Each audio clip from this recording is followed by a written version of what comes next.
Well, okay. Hi, everybody. so, um, here we are. Uh, Admiral Teague is here.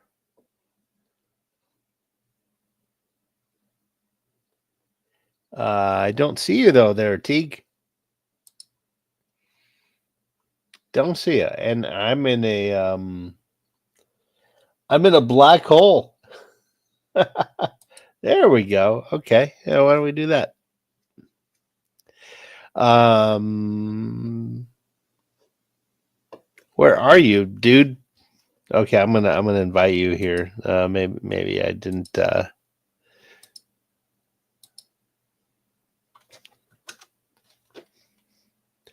Sorry about that, guys. So let me see.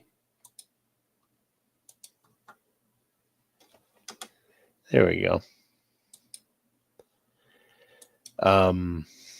Yeah. Radioactive A, Miskatonic Madman, Admiral Teague, radio, yeah, oops. Yeah. So, yeah, whatever, man. Fuck. I guess crying about a lost guy and sharing it with other people is a violation. Even though my channel's not monetized. But yeah, what a shit thing, man. Like I mean, fuck that guy Vinny was oh, here he is. Hi, Admiral. Yeah, that there should probably be a public domain. You know what we could have done is I bet you the Baseball Hall of Fame has it, or something Maybe. close. Well, And that's allegedly a museum, although they kind of have this dubious relationship with reality. well, the thing is, I'm not monetized. Why would they give a fuck? Because that's a good way to start getting yourself towards monetization, and it Well, belongs to someone else. It's the property of Major I League get it. Baseball Yeah, and the Los Angeles Dodgers. I And understand. cannot be rebroadcast, retransmitted, or reshown without. You know what the problem is? Is people Yeah. actually in the days before many people had cable, people would have like honestly, it was a problem. Like people like stealing the closed circuit signal and other stuff and showing it in bars and having like a hot Oh signal for the yeah, game for sure. back I in the get it. I day. get it. I get it. And by the way, my buddy owns a bar. When they have a fight, when there's like an actual boxing match or something like that, like the cable company sends out like hundreds of inspectors, and you get like a $6,000 or $8,000 fine. It's a grand. It's like a couple of grand. Wow. To, Even if you're to not come. charging people to go see it. You have to declare that you're showing it before you put it on pay per view. And if you're showing it without their permission, if you found a way around it, if you have a hot wired box, they're going to come in there and they're going to use like they're going to sue you and they're going to win. Wow. Well, Yeah.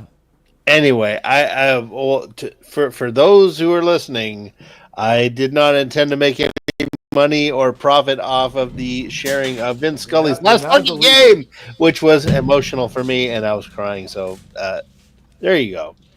You know But that they had a guy at Yankee Stadium who announced the players because our announcer situation has been pretty bad since Mel Allen. Michael Kay is a disaster.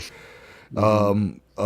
John, like it just it really just is bad. We have a chick in the radio booth.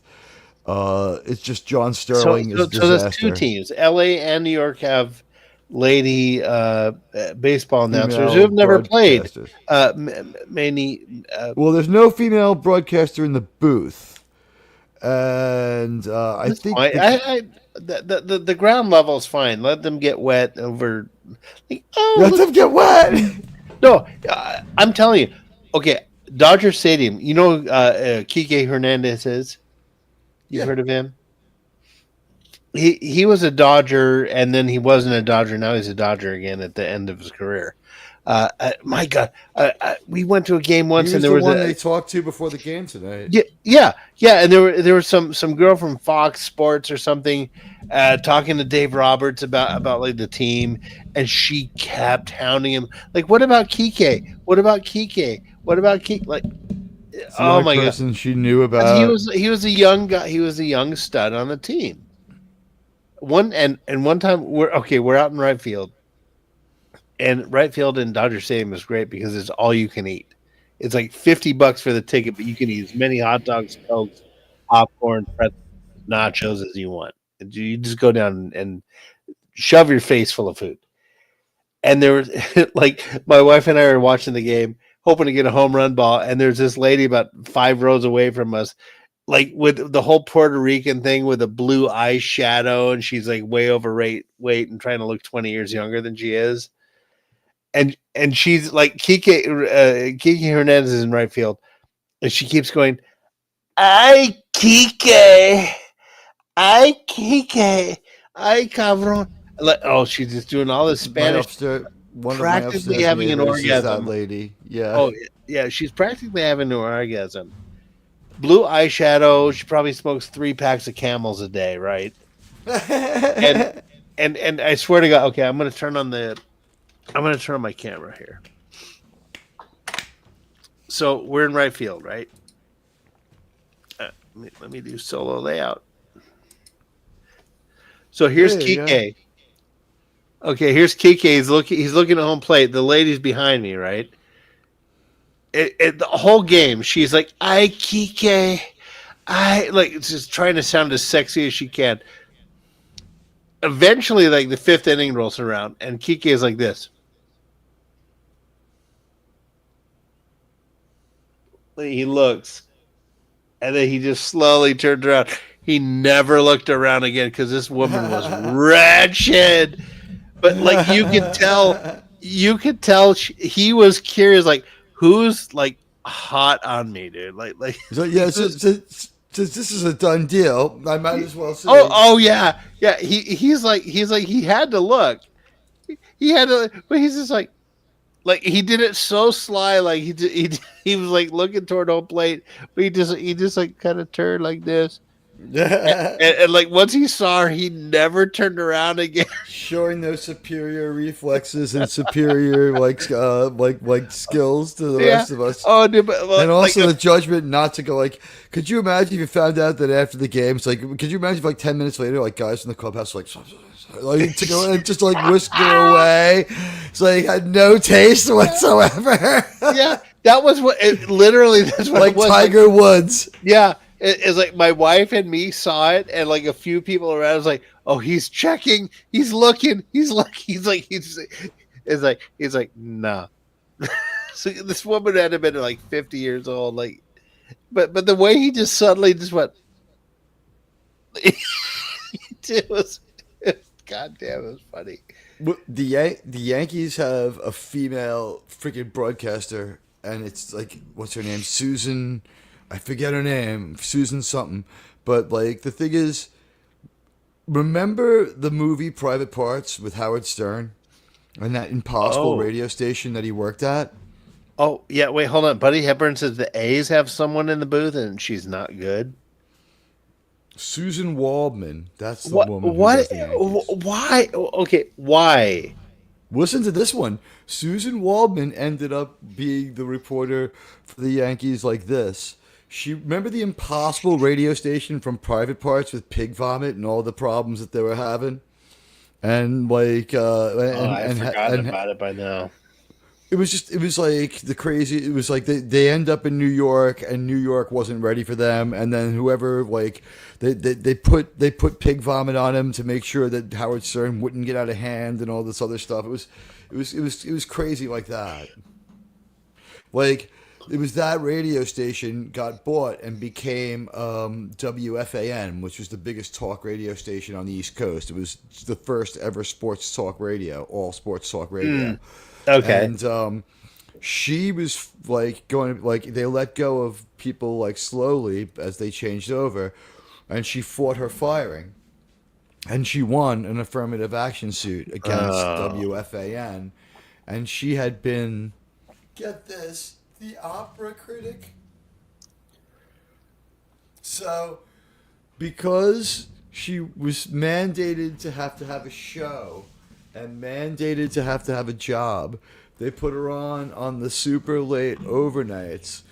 But over the course of like 25 years or something like that, she starts to take it fairly seriously, and also gets into one fight after another with people at work, because she was just like none of them wanted her there, and she didn't like dig any of them. Like it was like really adversarial. So like, you know what you'd be great at?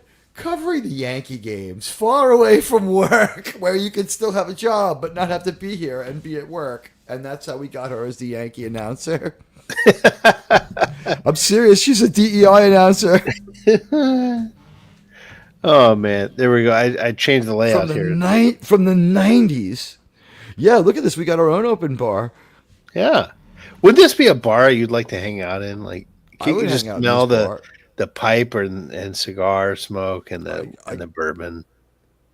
I can smell the cigar smoke and the bourbon. Yeah. It definitely looks like the bar that they have at MetLife Stadium downstairs, but like it's like the experience of a major league sporting event is so ruined by the obscene amount of money you have to pay. It's like, while I am not the biggest drinker, I want to have a beer at a baseball game, and the fact that I have to fucking crank out like $18.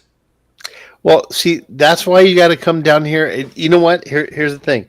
Minor league games. To me, minor league games are the real Better. baseball experience now. Yeah, I think you're right.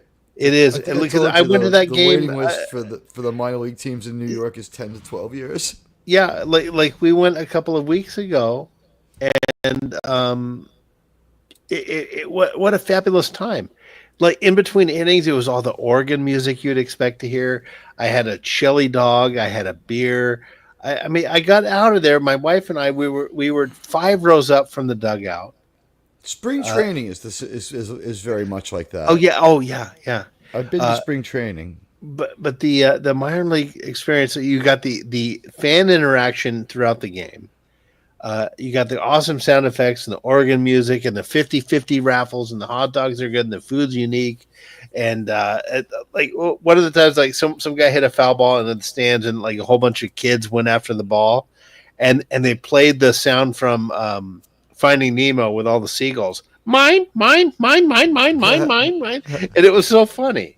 Like watching these kids, and they had a Simba cam where like kids, people had to hold up their babies like Simba from The Lion King, and they were playing the music from the movie. What a wonderful, wonderful time. It was funny. You were showing me in our group chat. Was it Mookie Betts playing catch with that kid? Right. And then that later on that night, I turned on the game. He hit a 2-run home run. No, so when was that game? That game had to have been last year, right? I assumed it was fresh, but it's really cool that he did that. But for those who don't know what I'm talking about, like Mookie Betts threw a ball into the stands. I guess the kid threw it back to him, and he fielded it, and they played catch with him for like a couple of minutes. Yeah. I don't know how he got it. And at the end, when he saluted, he touched his cap and ran off to go. He had to go do his thing, play the game. And the kid was like screamed thank you, and it was just like the kid was overwhelmed. Yeah, oh yeah. It was very what a class guy. And Buddy Hepburn is saying I like our minor league team games a lot, especially now we don't have our team anymore. I'm guessing the Bay Area, the Sacramento A's, right? I'm not going to Staten Island to see the Staten Island Yankees. I'm not going to I'm not paying like $1,200 to go see the Brooklyn fucking Cyclones. I'll go to is NBA still playing? I'll go see the Brooklyn Nets. Well, you know what I'll do? I'll send a thing here. They don't have a really good announcer, but they have they they have a pretty crazy fucking team and a great jersey. Oh, well, what? Well, what was the jersey? The Brooklyn Nets they have a good jersey. It's black. Oh, okay. They changed their jersey when they came over from New Jersey.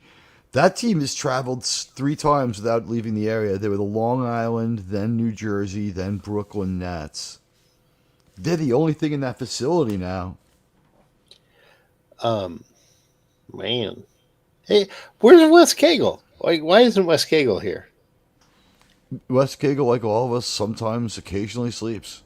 Or he went and You know what? Wes Cagle is naked in the woods, covered in deer blood, watching the giant owl, getting information that you and I will never know, like who will win the World Series, and how many Uh, people will like and follow this stream. uh, Little bit of little bit of retail YouTubing there. okay, I'm gonna share my screen here. I sent a picture to our private chat there, but I only did that because I can share this. I So can't here's read me. the plaque. Here's me at the stadium there, and this is Nolan Ryan is a part owner of the team we went to go see. Oh, that's cool. I Oh, you don't know told what me the about that. Yeah, he was a '69 Met. yeah, but this I Was he think wearing was a his Mets last jersey? game. No, this was his last game as a Ranger, I believe. But he was the MVP of that World Series, I think. Or maybe it was Tom Uh, Seaver. yeah, Might but have been he is Tom wearing a Seaver. Rangers jersey here because the Why team we wouldn't went to you go want to wear see. why wouldn't you want to wear the Met jersey? Well, he's a part owner of the Rangers AAA team, so But I he's mean, gonna wear his best jersey. he was a Met. I'm just kidding. I I know, understand, I but know, I I mean, know, but yeah, but yeah, there was me next to the statue, and it was a fun time. But yeah, if you ever come down here, we got it. Man, it's a great stadium. I love baseball. I would love to go to a couple minor league games. I went like as a New Yorker, like Florida's kind of my backyard. So every once in a while, I'll just like winter will get on my nerves, and like it's like they subsidize flights down there just to get New Yorkers down there. So it's like it's not too expensive. It's like for the price of 4 cab rides, I can go to Florida. For the price of like 4 Ubers, I can fly both ways to Florida. It's not that Oh, expensive. oh wait, he went to the Hall of Fame as a Ranger. Yeah, well, that was his last no hitter, right? So, No, have he you was been to back the in the Hall of Fame, time. Pete? It was back in the time where you can choose your own hat. Oh yeah, you could. Yeah. I have been to the Hall of Fame, but I was really, really, really young with my parents. We went up to Cooperstown, New York. Mm. Um, Cooperstown is not that close to New York City. No, It's it is closer a to hike. Ohio. It's It is well, closer to like if you're gonna Ohio. fly there, you're better off going to Albany. To be honest with you, I think my parents were like testing the adoption market, see, looking for kid too, because I was young. I do not remember any sister, but I remember what do you call it? A carved statue of Babe Ruth, and my dad explaining who he was, and then like we bought the book at the gift shop, and then that's how I learned about him and Hank Aaron. Mhm. It was one of those books that like you turn it upside down, and the other side was the other person's story. Like Mm, first, the one side of the book was it was called the Home Run Kings. One was Babe Ruth, and the other side was the story of Hank Aaron. wow. Yeah, I love that book. Yeah, I remember being in Cooperstown. Did I tell you that my about my run in with the Secret Service? No, what was George Bush there? Yeah, yeah. So it was 2006, right? I think that was when Gary got in. So I'm there with my dad, my family, a couple cousins and stuff. And my uncle and I decided to take a walk. And we're gonna go look around the grounds. And there's this beautiful hotel there in Cooperstown. So for those of you who haven't been there, it's like it's if Norman Rockwell painted a little town, it would be Cooperstown, right, Admiralty? The majority of New York on the map is just much more like the town from It's a Wonderful Life. It's Yes. surrounded by a lot of woods and natural beauty, and even the city itself. You don't have to be that far out of it just to Yeah. get into like some real like serious woods. Yeah, so Cooperstown is up in the hills. There's a lake.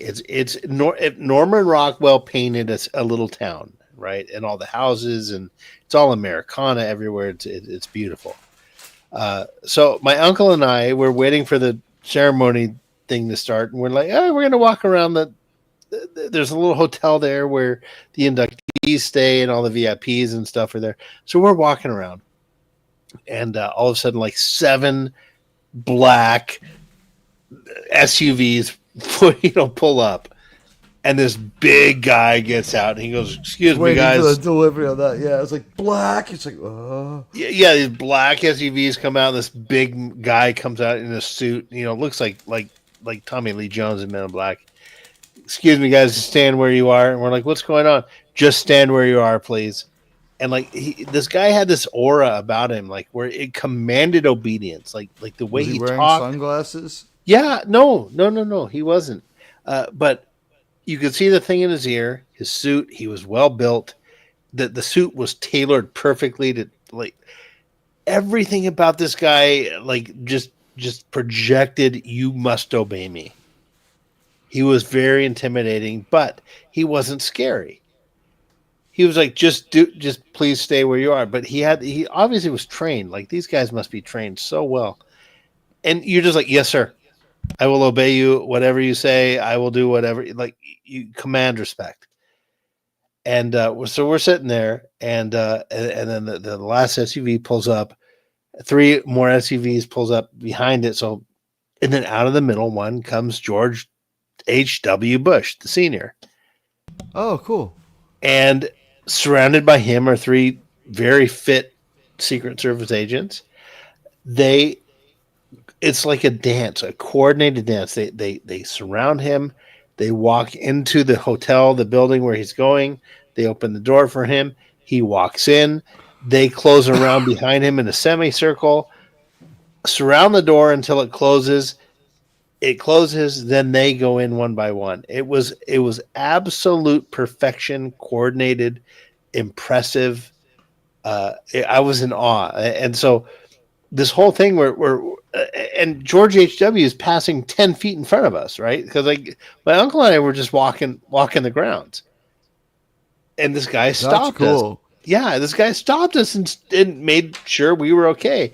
And when we saw who it was that got out of the SUV, my uncle and I go, was he president at the time, or no, was it like no? This was 2006. Okay, so his son was president. So it was W. So we realize who gets out of the SUV, and I look at my uncle. He looks at me, and we're like, oh, okay. And we look at the Secret Service agent, and he sees us relax because we finally understood what's going on. And he just winked at us. He had a little smile, and he winked. And we're like, oh, okay, that's cool. And he knew at that moment we were not a threat. No one ever disliked George H.W. Bush either. So I saw, I had like the inverse experience of that in New York. Everybody comes to New York, right? But also the UN is in New York, right? Right. So I'm walking down the street and I'm in Manhattan, and I'm trying to cross the street in Midtown, and there's like a gaggle like people on the corner. It's worse than usual, right? And then I notice that they're screaming and they're cursing and like they're really like generally worked up and like in a foul fucking mood. So I'm like, what the hell's going on? But it was just like, it wasn't any one group. It was like 3 or 4 different groups together in the general group of humans who absolutely hate Iran. And there's like a whole bunch of New York City cops, and I'm like, what the hell's going on? And they're like, sir, could you just cross the street already? The president of Iran is staying in the hotel, and as you can see, everyone fucking hates him. And but by the way, that's in the New York City Police Department contract. They're allowed to curse. It has been legally said that it's been stated that you cannot be a police officer in New York City without using profanity. They don't negotiate it. So they're like, everyone fucking hates the motherfucker, and that's exactly how they said it to me. It's like, I don't know, it's overtime to me, but people don't like the guy. He's a real douche. But so I'm like, all right, and I go to cross the street, and as I cross the street, like no one's really cognizant of this because you have no line of sight, right? So I ended up being in the middle of the street as all of his limousines sort of came like out of the W Hotel and turned onto the street to go down like to the UN, right? And so there I am, like just in the middle of the street, and I'm sort of stuck there with a few other people, and so I just gave him the finger. But I mean, like hundreds and hundreds of people were also giving him the finger, and like they had like banners like calling him like a butcher and every fucking name in the book. But like as I looked at the crowd, it was like a mix of different groups of people. It was like, yeah, there were people from the places you would expect, but there were also just like other people just like, fuck you, you piece of garbage. It's like, as I crossed the street, like one cop says to another, people really hate this Ahmed after dinner jacket guy. Fucking true quote. People really hate this guy after dinner jacket. His name was Ahmadinejad. Yeah, after The cops go to people really don't like this after dinner jacket guy. It's like, all I know is paying for my car payment. It's like, all right. That might be a stone cold comedians that don't even know it. But the general amount of people who just want, like, if you're a horrible piece of garbage and you try to like walk around New York, like people want a piece of you. It was like the general people who walk around New York looking for a fight anyway. They're like, oh, after dinner jackets in town, we can go down to let's go to 55th Street. That's the thing. Like a lot of people have the wrong idea about people from New York. It's like, no, they're good folks. They're just really rough. Well, and also every protest that comes here, that doesn't mean that protest is of us. It's that if people had that protest in Scranton, it'd be like a bunch of idiots showed up for no reason in Scranton on local media and no one would care. But if you do it here in New York, in London, they're like, in New York, climate activists showed up today and closed down the Ground Zero Museum or whatever it might be, you know? So that's why it always, like, it's not New York. Like, when they closed down that Columbia protest, no one went to the school and almost no one was from New York. Yeah. And here's so when I visited, I have visited New York one time, and I came away with this. It's New York is how everyone wishes they could act. Like it's everyone. Everyone's inner monologue is how New Yorkers are. Celebrities they're no different in New than York, you. They're they no take different than cars in L.A. You know what I mean? And here's the example, and I think I've told you this before. I was in Manhattan, and there was this Italian restaurant. Looked popular, long line, and we were hungry, and so I'm in. You know this story. So I'm in line, online or whatever it is, and I get to the front of it, right? And he goes, "Hey, buddy, what do you want? What can I get you?" And I look at the menu. I'm like, He's like, "Hey, get to the back of the line." He's like, "You've been standing on line for 10 minutes. If you don't know what you want by now, get to the back of the line, figure it out. I got too many people waiting for me."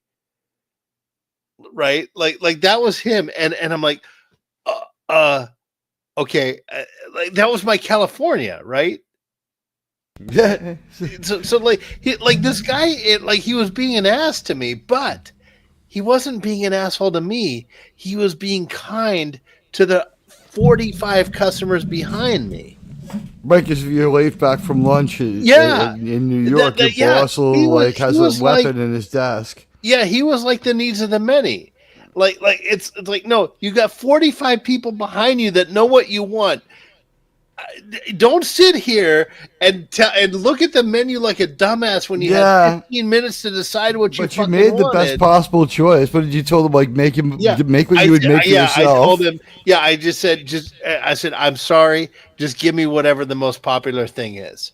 And he goes, "All right, meatball provolone, 12-inch coming up. Next customer." Sounds delicious. Oh, it was absolutely heavenly.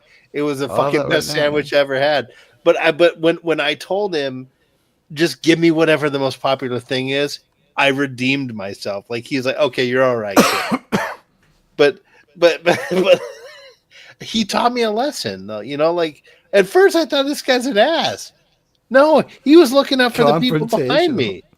They say in a New York minute, it's like Yeah. 5 minutes worth of life happens in a New York minute, and No, you see some yeah. crazy stuff. I remember I got wasted at a Met game, and I came out and I was just trashed. It was like when you could still afford it. Like Mike Piazza was catching, and the National Tennis Center is right next to Old Shea Stadium. So I come out and I'm like, and like fucking, I see Tom Brokaw. There he is, the voice of the evening All news. right. I know that. And I was like, oh wow, Tom Brokaw, what's up, man? And he went, fuck you!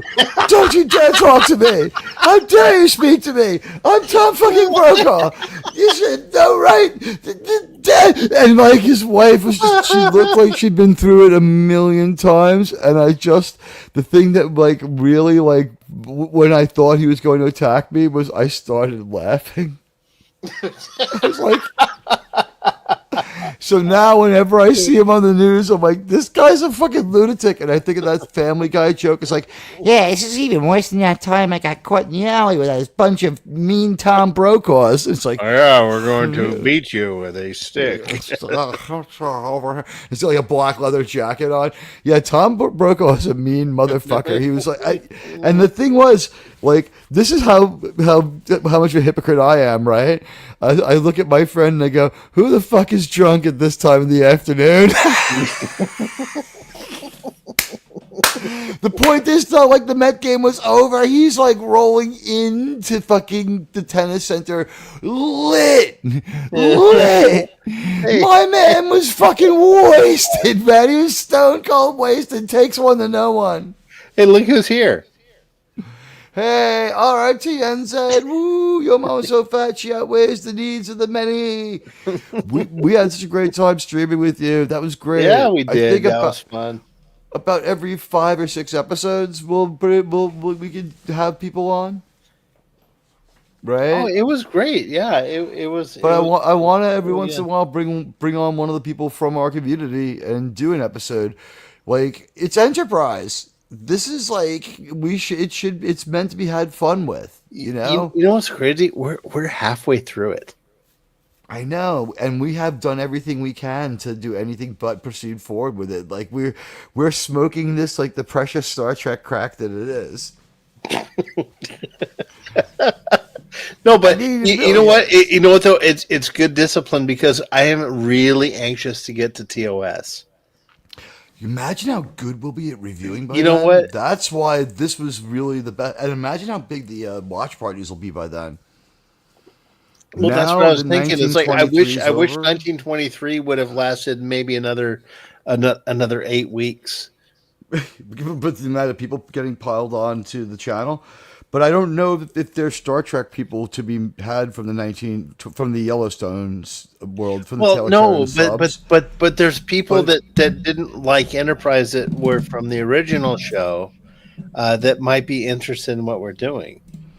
it's up a little bit. I don't think I grew in the Star Trek side. I think it was all the Taylor Sheridan side. But the Star Trek side is here's the thing. Till Landman, there's no Taylor Sheridan stuff that I'm going to document. Maybe Tulsa King. I don't know. Like I'll keep my eye on it. Tulsa But King's good. I'm glad you had fun, man. It was a great laugh. Yep, yeah, a mock time in 4 years. You got it. Is that your favorite RTNZ? The And like guests who have expressed interest in the show, we've heard Doomcock, mull it over. I'm not taking that one too seriously. I'll believe it when I see it. It'd be great if it happened. at least but- it's tacit acknowledgement.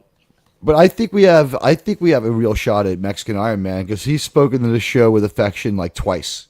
Yeah, He went out of his way to compliment You know it that one time. There- He went there- out of his there are way no to compliment There are the no show. limits. There's no limits on. Well, on it. with Mexican Iron Man, when they were talking about whatever Disney show that they were doing that month, when you said this is like several months ago, you said it was like you know why I filed it away? It was because tax season was just starting, and I'm figuring like his life, like he's just so happy right now. He's gonna sleep Ooh. all day tomorrow. I bet you don't see him for like a day, you know. Look at this. Like April 15th just ended. What's up? RTNZ right here. It's the greatest. Trek episode. Well, RTNZ. Okay, like Admiral, I need to make public that spreadsheet I made where we rank everyone We have ranks their created individual ones. a pretty cool Star Trek matrix. Yeah. It was based off the Admiral Teague matrix, and it's being considered. We used it and applied it to the Doomsday Machine because we did we pulled a Tyrell from Blade Runner. We wanted to see a positive before we gave it a negative, and we wanted to see if it held up to.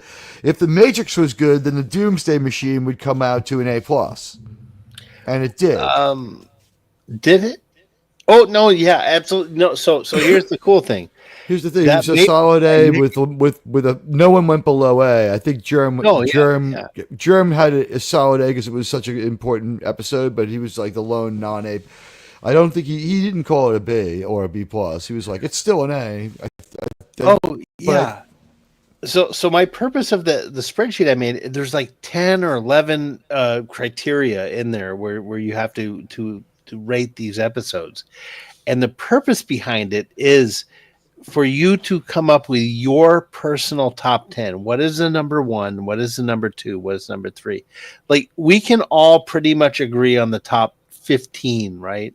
I would say most real diehard Trek fans could say almost in unanimity. Up? Is it franchise wide? Is it show? No, TOS. TOS. Like TOS alone. Top 15 of them. Most Trekkers could say that if everyone were to say, "Here's my top 15," almost all of them would be identical, right? There would be an overlap of like 10 because my belief is that everyone has 5 Star Trek episodes they think are great for no reason except that where they saw them and how much. Well, and also it's like the series is so good that there are some quirky episodes, but every quirky episode is pretty justified. So if someone wants to say that like they find the Cloudminders to be their favorite episode just because it brings them back to a time, it's like. Yeah. I remember sitting in my uncle's living room with him and my cousin watching Star Trek. And whenever Star Trek stuff comes around, we go see it together in theaters. We went to see William Shatner together. Right. So the thing I made builds that into the grading. So if you're trying to determine your own personal top Trek or rate the TOS episodes, the matrix I built adds that into it. So like you get to adjust the episode a full 10 points, a full letter grade on just whether or not you like it. Yeah.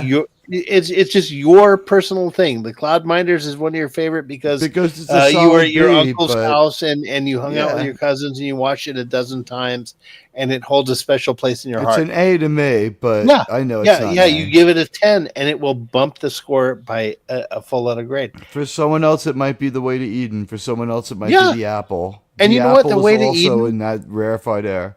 The Way to Eden, by the way, is a good episode. Isn't that Malakon? No, that's I am one.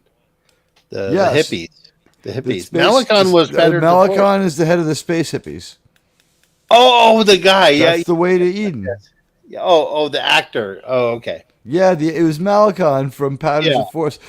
Can you imagine when we get how hilarious is it going to be when we get to Patterns of Force? Do we watch that on my this weekend? Our show is on Mustache Man. This weekend show is on Mustache Man's birthday. Do we watch Patterns of Force instead? We have so many of our fans here. We should ask them. Guys, tell us right now. Start a poll. By the way, Saturday. Can you start a poll? Saturday. Yeah, go ahead. I have to. I cannot play after the show. Because I'm going to the game the next day. I have to. Isn't that awesome? I have to exit. I have to exit the stream and go to bed right away. You know what? No big deal. It's just great that we could do it. And one of the things that people sometimes have been critical of. Have you noticed, guys? We can never get this panel like all three of us together again. It's like that time or never. One of the things that brought us all there, too, is we were already all free at that time and wanted to talk about Star Trek, so it was great. And we had a Klobby question, too. So if I recall correctly, Klobby had a mock time in his top 3. Well, how could he be wrong?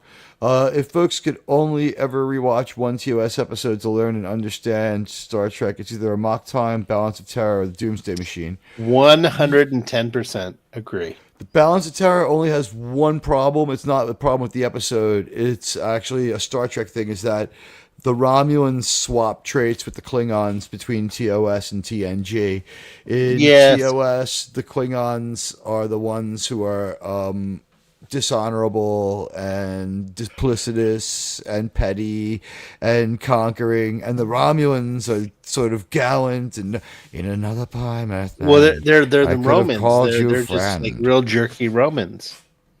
But the Romans had like a coolness to them. I mean, Gene Yeah, Roddenberry, that's like, what the obviously loved the Romulus and Romans. Remus. Yeah, that was the whole thing. But In when you in brought that up, EastEnders, I was shocked because I'm like, my God, you're right. Like I when you brought that up, that analogy, I'm like, it really jarred me. which analogy? No, when you pointed out that the Klingons were the Oh, that scum they and the swap Romulans were the traits. honorable That's ones another because one of where Mark Lenard's, especially Mark Lenard's performance, were like we're creatures of duty. you know what? No, I don't. that's the Klingons supposed to be. When I said that, another so-called Star Trek critic who said I was not a professional Star Trek critic, didn't have the professionalism to be a Star Trek critic. When I said that to them, Scotty R37 had a fucking meltdown and started yelling at me Why? No, it's because he's fabulous. an idiot. I mean, I don't know. Well, no. I know, but I mean, it's a You know, I fabulous mean, some observation, people and have you're absolutely right. people have strongly held beliefs, whatever. I mean, I don't know how he can back that one up, but no, he was like really like passionate about the fact that it was that the Klingons and the Romulans had not swapped traits, and I said, is it not the Klingon commander? Hey, that's the Canadian Herbert, Five. Herbert. One of their like members of parliament or one of their like Canadian founding fathers just like looked like Spock, and people started doing that. No, Isn't that great? no. When you pointed that out, it was like a It takes a minute flare, to a flare realize went up it. in me.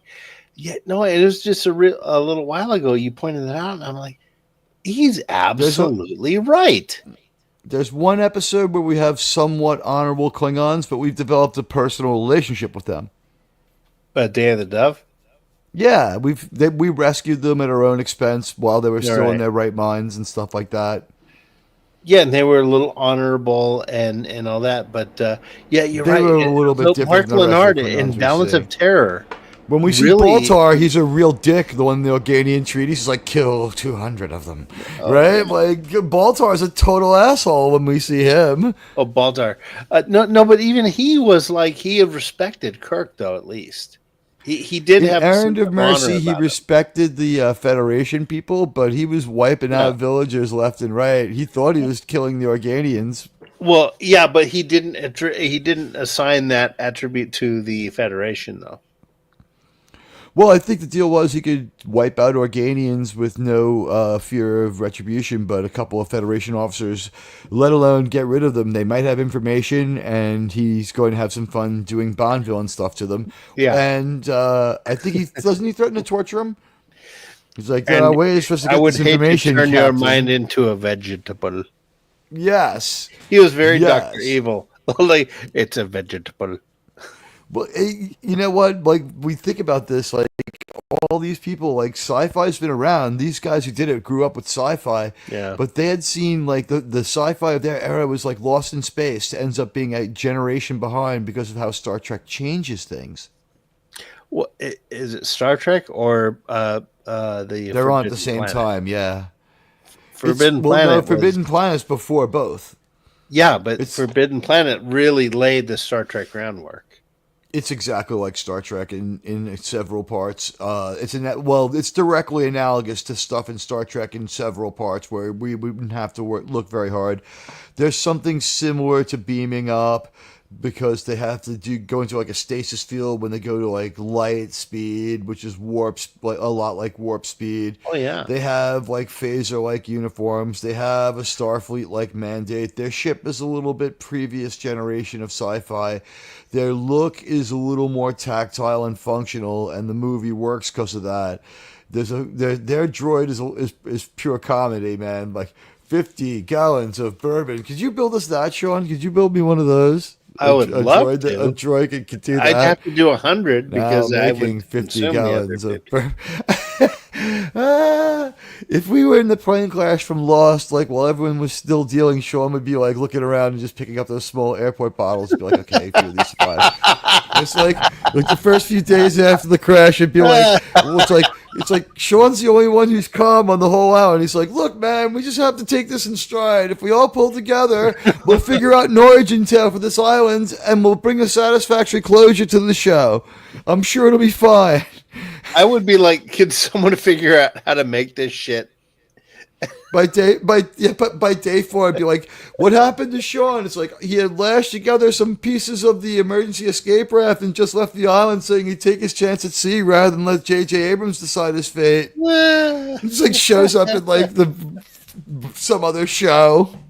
Yeah. Just like episode of Baywatch. Some guy comes like fucking sunburned guy comes off a raft on the beach in LA. It's like, oh god, what a nightmare! It's just on some island with these idiots. Yeah. I have to read this by RRTNZ. Koldos. Is it Played by Koldos? John Colicos. John Colicos, Canadian actor, also played Baltar. Baltar. Right. Was pretty nasty. I remember Kang, Michael. That was we were referencing Sarah. Michael and he was more honorable. The thing was though, I think we had a personal relationship with those Klingons in the sense that we had like rescued them from their own ship, so they knew that we were kind of okay. Right? They knew Starfleet was kind of okay, and there was just like a couple of merciful things done and merciful, honorable things done by Starfleet first to change those Klingons' minds. And also, they were trapped in a veritable hell with the Federation. There was like, even if we apply TNG Klingonness to them, there's no honor in that endless fight for nothing. No songs to sing, no one to talk about it. It's like when George Patton, they're calling them wonder weapons, sir. He's like, remote controlled, fired from thousands of miles away, no heroes, no soldiers. Doesn't sound like wonder to me. Right? Yeah. Yeah, but I guess those Klingons were a little cooler, yeah. And that guy was married to Barbara Eden when he made that, I'm pretty sure. Oh, really? Could you imagine him on the set? Everyone must have just been like, there he goes, the most well-laid man in the entire history of the world. Barbara Eden. You roboted there. Did you move your head away Did from the mic? Yeah. Did you move your head away from the mic? Yeah. Ah, that's what it is. Yeah, I couldn't hear Um. Wait, am I echoing? you. No, you turned your head or something, so I just couldn't hear it. Oh, okay. Because like you were mentioning Day of the Dove, and I'm like, I was recalling the video of little Alex Kurtzman. I put that scene in there. Oh, that was a good video. Yeah, I forgot that we had put in video to that. Yeah. It's like sometimes when I was making the uploads, and now here's the good news. After a short break, I'm going to try to do some kind of final upload for 1923 because I don't know what the hell's going on with it. Honestly, I don't know. I still can't wrap my head around how to express how I feel about the final episode, so I have to make a video in the next couple of days about that one. Yeah, you got to get that out soon because the buzz will die down. You know what? Like, I'm not that concerned. I just want to understand whether or not this means that it's any good. And like like so many developments, like one thing after another. It's like we hear that Taylor Sheridan's budget's been cut by 2/3. Oh. Yeah, all across all shows. Oh. So that's gonna Feels really here. hurt. Hey, Jill. What's going Hi, on? Jill. Favorite line of the Day of the Dove? We know about you, and we don't want to play. Isn't that fitting? I like when Captain Kirk dismisses him in Cowboy. Was like, get on, get out of here, get Yeah, like shooing off a horse. yeah, yeah. So here we go. So, can you hear me? Yes. So yeah, I'm playing this thing. So oh wait. Oh, here's the air raid. Oh yeah. Oh, the most horrific air raid of all time. So I'm gonna play this. Like, why not? Some of you here may not have seen this.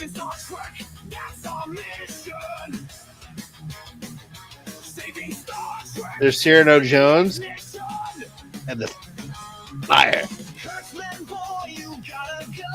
Okay, so we're gonna see the Day of the Dub clip in a second here. There it is. There it is. Are you there, Teague? Yes, Oh, okay. you got everything here. Yeah, there it There we is. go. Ah, I love this episode. It's a little bit hokey. it is, but it's really Is good this science season fiction. 3? It's great. It's great science fiction when you think about the story.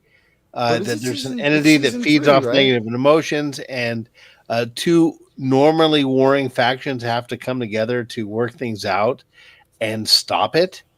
It's good Star really Trek good in a way. storytelling. It's great Star Trek.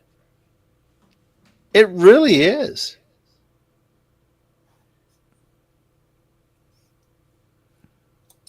And yeah, oh, Jill agrees. Yeah, You know what? That was not our first vampiric creature. Star Trek has a fascination with space vampires. We get yeah. a lot of them. Nancy In Crater. Enterprise, we've had a couple. The space vampires that scared Hoshi, and then like I never realized that they took this much care of her, but like ever since that episode, Hoshi's been a danger junkie. Now I bet she's gonna start throwing people into the transporter. So just, right?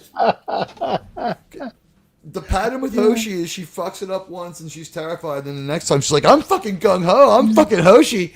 I'm going to fucking blow these people away. Give me 2 phasers. I'm ready to phase pistols. Fuck it. Let's go. Yeah.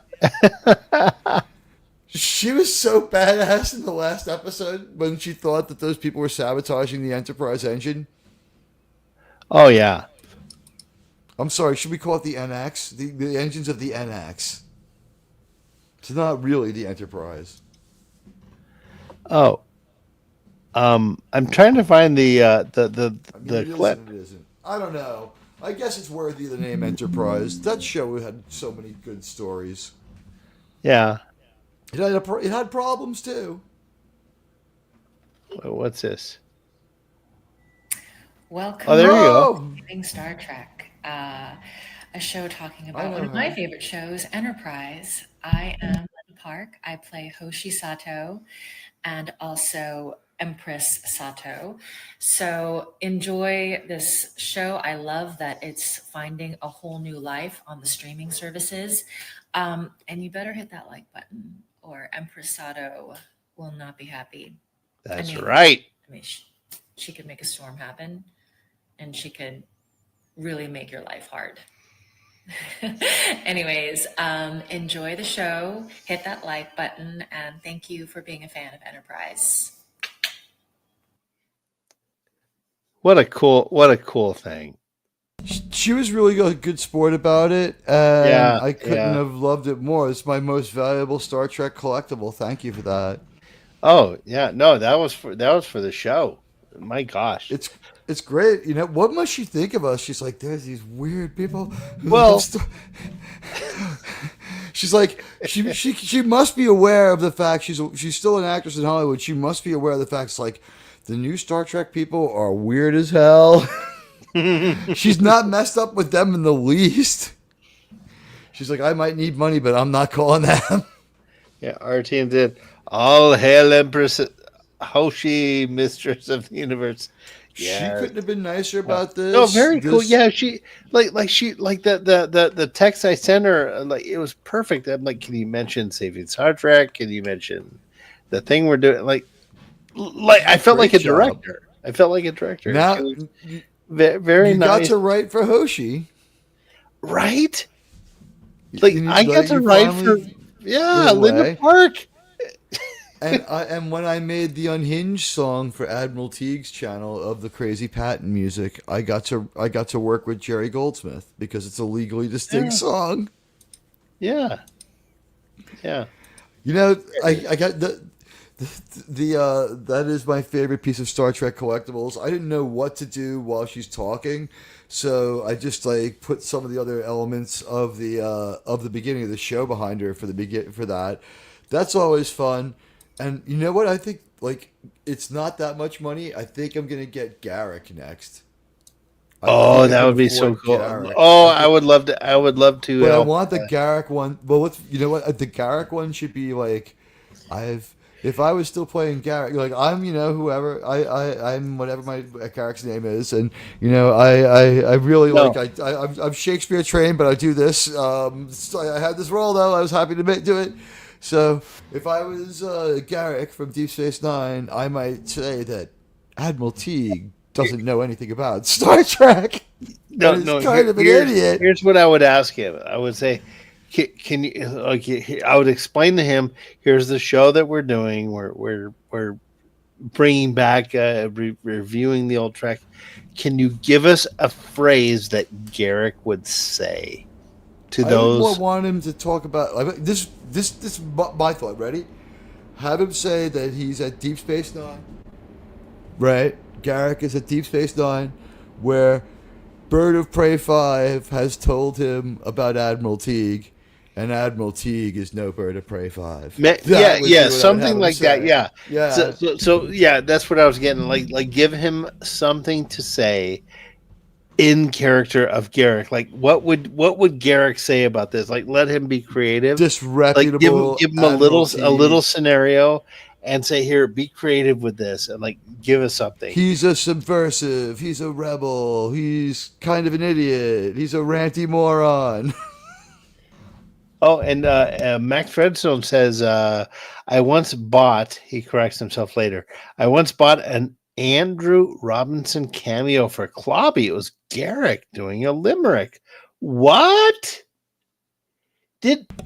Where's the video of that, Max? Wow. Maximum find that one. Redstone. You know, when I was having that 70s rock star Oh. on, And I've- Jill saw it it was- too. Like, where is it? it's woven through there somewhere. You have to figure out, if you think on it. And I watched one of the episodes not too long ago, because what happened was when I had that 70s rock fan on, I Googled him. First, I have a new way of introducing guests. You guys should tune in on Thursday and hear that one. But what I did was I took the first 5 things that came up on YouTube about him and watched him to see how Google presents him to the world. And one was with Clobby. So like it was him Oh, and Clobby wow. on Midnight's Edge with Tom, and I listened for like a half an hour.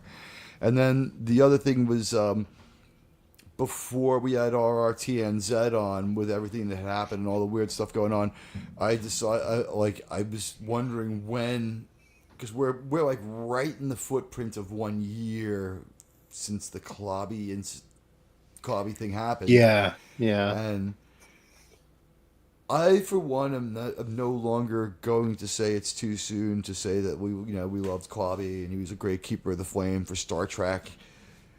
And some AI bot attacks and some sock puppet accusations are not going to stop us from doing the best Star Trek show we can.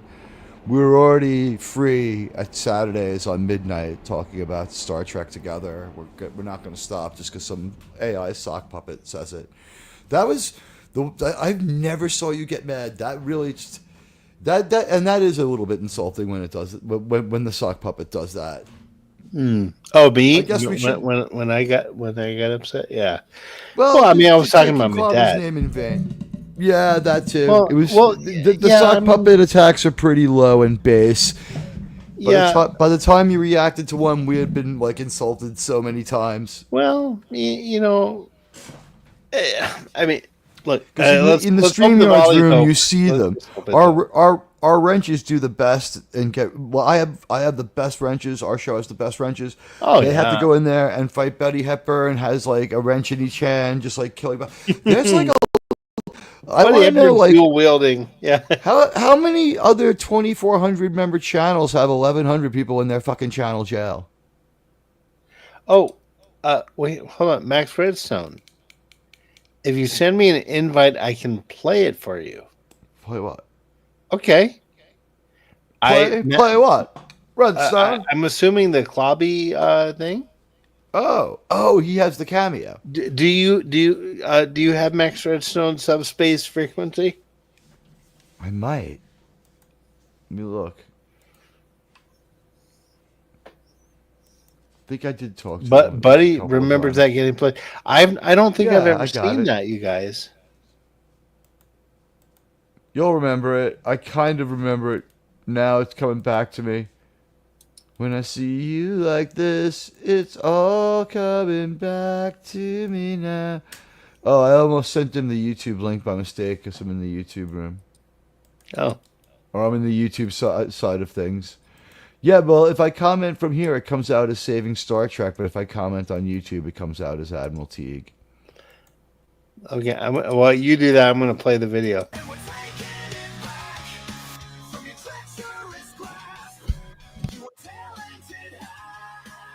There.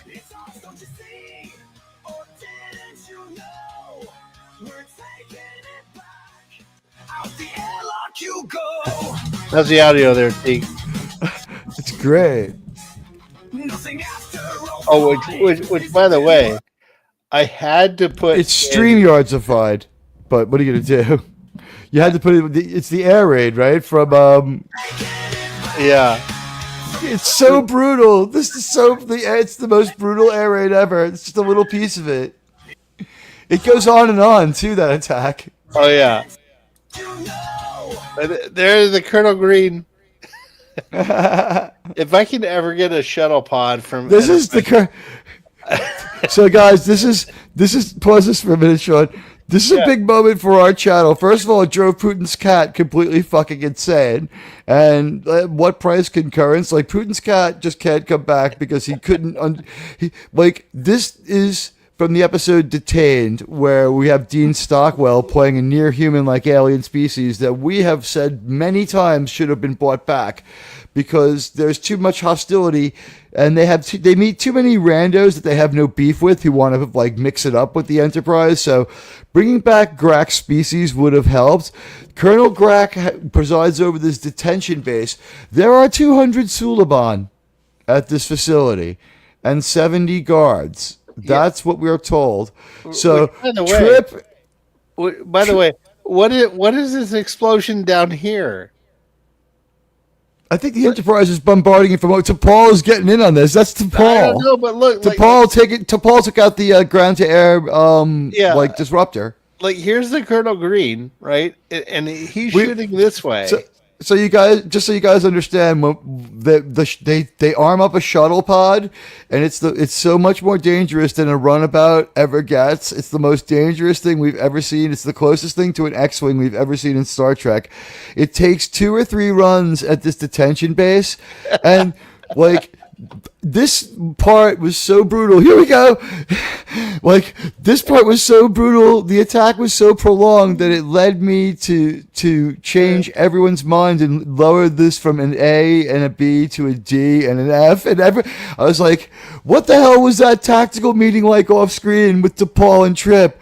Well, you know what? Taking prisoners ain't exactly for people. You know what? Mercy ain't exactly for people who go kidnapping the captain. Now is it, T'Pol? Well, if they didn't want to get killed, they wouldn't have gone and kidnapped the captain. What was wrong with Trip that he thought that was a good idea? The chances of killing the captain were so high. Like, I would have wanted another episode where they're like, go back to the base, and there's like a statue of like all the Suliban who were lost this collateral damage. Yeah, yeah. And we just So anyway, this invokes so many Vietnam analogies though, because what it is, it's a brutally unfair, poorly planned out air raid, and we just walk away from it like it didn't matter. I know, and like down here, like, again, this explosion has no. I can source. see the foundation. No, I can see what it is. You know what it is? No, It was that I can. There's a concrete platform with the explosion coming from it. It was a disruptor or SAM missile site. Like this planet had like SAM missiles. no, but or we never see the origin. Like watch, look. Oh no, the Colonel Green, by the way, is what we decided Trip would call the shuttlecraft because we were but look, the General Lee. No, the Colonel Green. No, look, there's the trajectory of the phase cannon. You can see the Trump bumper sticker on it, right? MAGA. Yeah. It's got like DeSantis' face on. We have 8 people watching. Hello, everybody. Yeah, I know. Hi, everyone. We're crazy people. Welcome to our show. Yeah, but look. Here's the phaser, the phase cannon. Where is this coming from? Oh, Trip got that with like the onboard like smart missiles that like target themselves. They didn't bother bringing Mr. Mayweather along for this one to be the pilot, and someone else targets the missiles either. Yeah. Oh wait, no, Mr. Mayweather was one of the prisoners. That's right. This is the episode where the producers realized that he couldn't act. Yeah. He sucks in this episode. All right, so we'll continue with the song. There it is. And boom! Right there, right there, took out about 5 people right there. And here's Archer escaping the airlock. Right there. Oh! Shit! Sean, just really quick, do you think at the as Koloth at the meeting, like at the tactical meeting when they planned out the attack on the base and detained? Yeah. Was it Tripper to Paul, right? After I take out the guard tower, I'll double back and go after their medical facilities to demoralize them and then get the barracks. That should drive the casualties through the roof. Like, what the fuck was he thinking with that attack? It's vicious.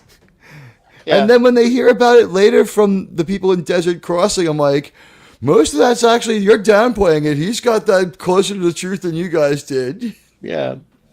But he killed a lot of people. I had to put this in here with the guy from Cat's Paw, just because the eyebrow raise and the whole breaking into the fourth wall. Like, this guy looks like a YouTuber. Yeah, but I thought the drum fill was good.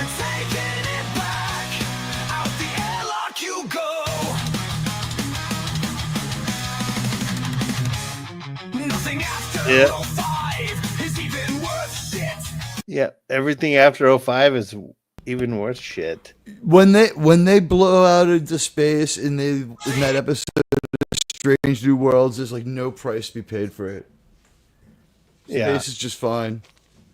They talk about how bad it is for like 2 whole minutes first too. Wait, here we go, the mosh pit.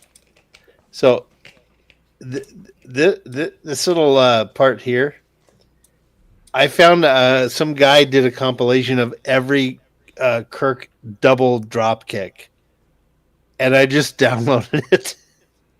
The sheer magnificence. Yeah, but like it's a whole mosh pit, right? Like,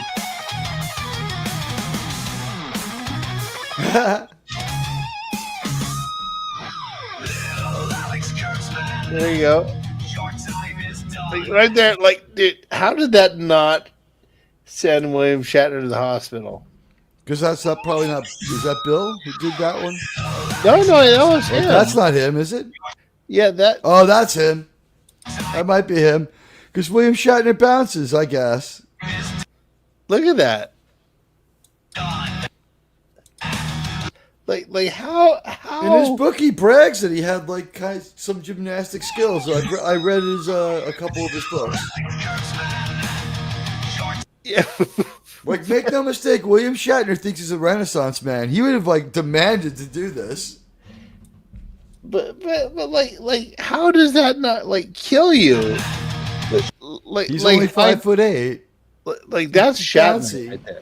That's Well, absolutely the floor is cardboard over mats, right? yeah. So he's just dropping. He's jumping in the air and dropping onto a gym mat. If it is I think it's Shatner. It has to be. Yeah, look at him. Like he's like, oh. Imagine him looking at this today and be like, oh, that hurt. Nah, I think you'd probably upbraid the new generation of actors for using CGI. William Shatner is nothing but salty.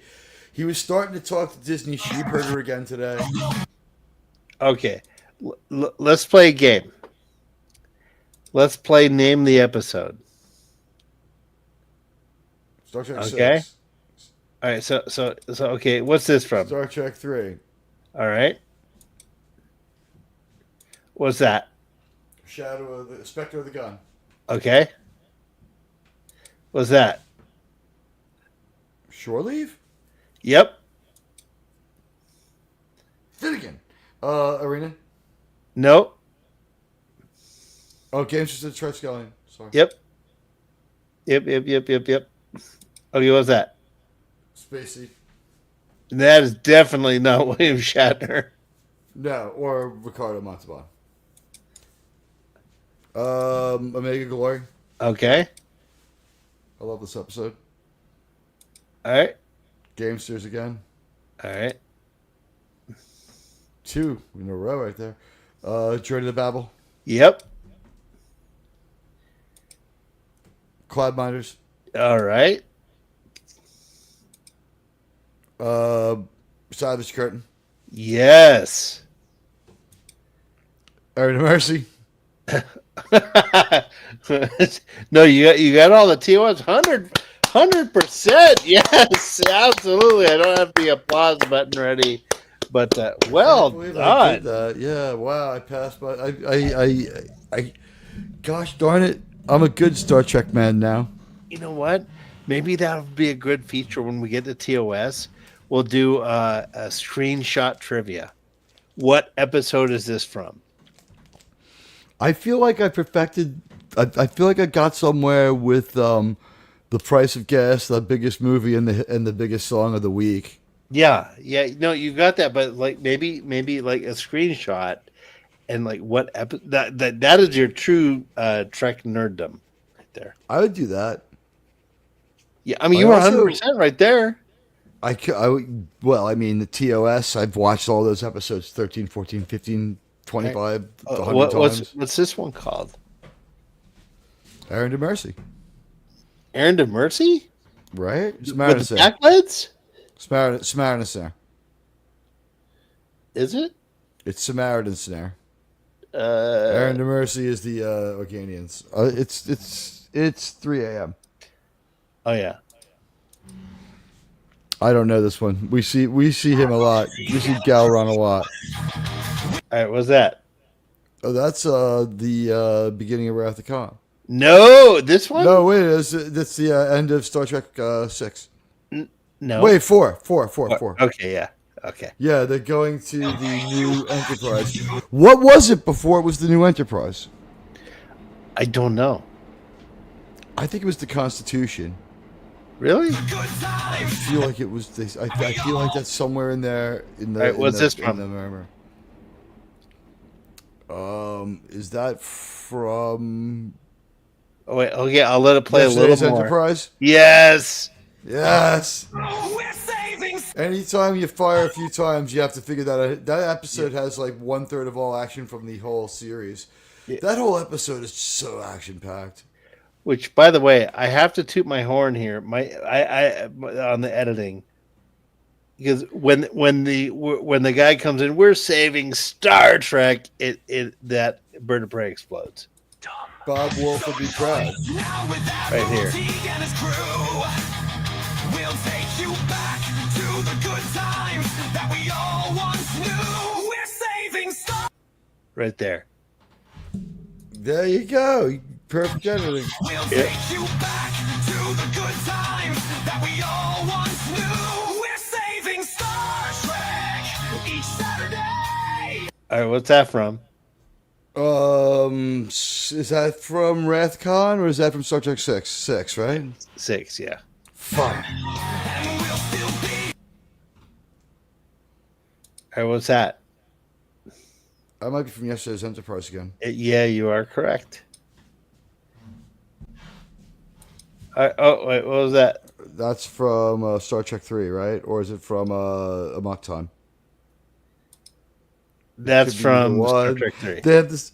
It's the same production quality as Amok Time. The planet is just a soundstage with a monochrome sky. This Yeah. is you know what people like are down on Star Trek 3. I wanted to say this one is the most like an episode, that, even more so than 5, because 5 is more like a season 3 episode. It's kind of kooky. To save to save Star Trek 5, you have to tell yourself a few things, and you know what? Like, it's viable enough. Gene Roddenberry liked those things. He thought that, like, when Gene Roddenberry signs off on the cope, it's cool. Yeah. It's become Yeah. cool. Yep. Yeah. It's the same production. Is that Wolf 359 or is that No. Is that Nemesis? Oh, This should give it away. this is Star Trek First Contact. Yes. Yeah. You know what? That would be a great thing to incorporate with the chat too. We'll do screenshots like, what is this from? How Like- about like, this? for instance, too?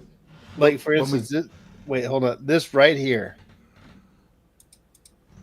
Like that thing right there. That's an Can you Akira identify class that? ship.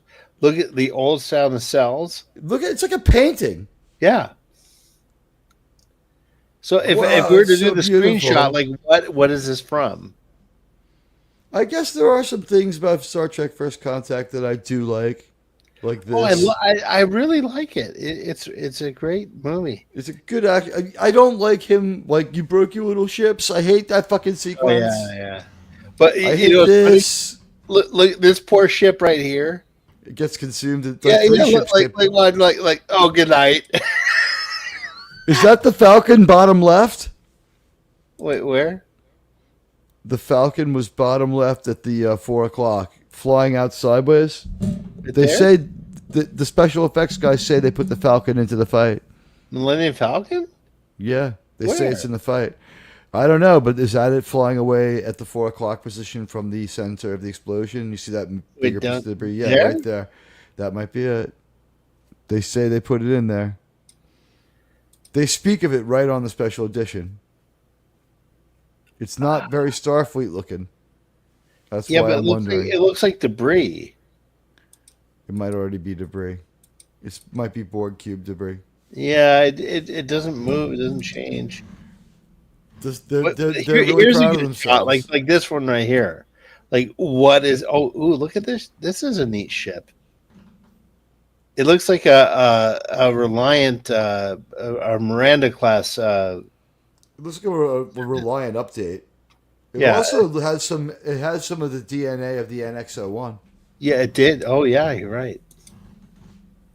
So there's the D. You know what? The ship that really doesn't fit in is the Enterprise D. No, right.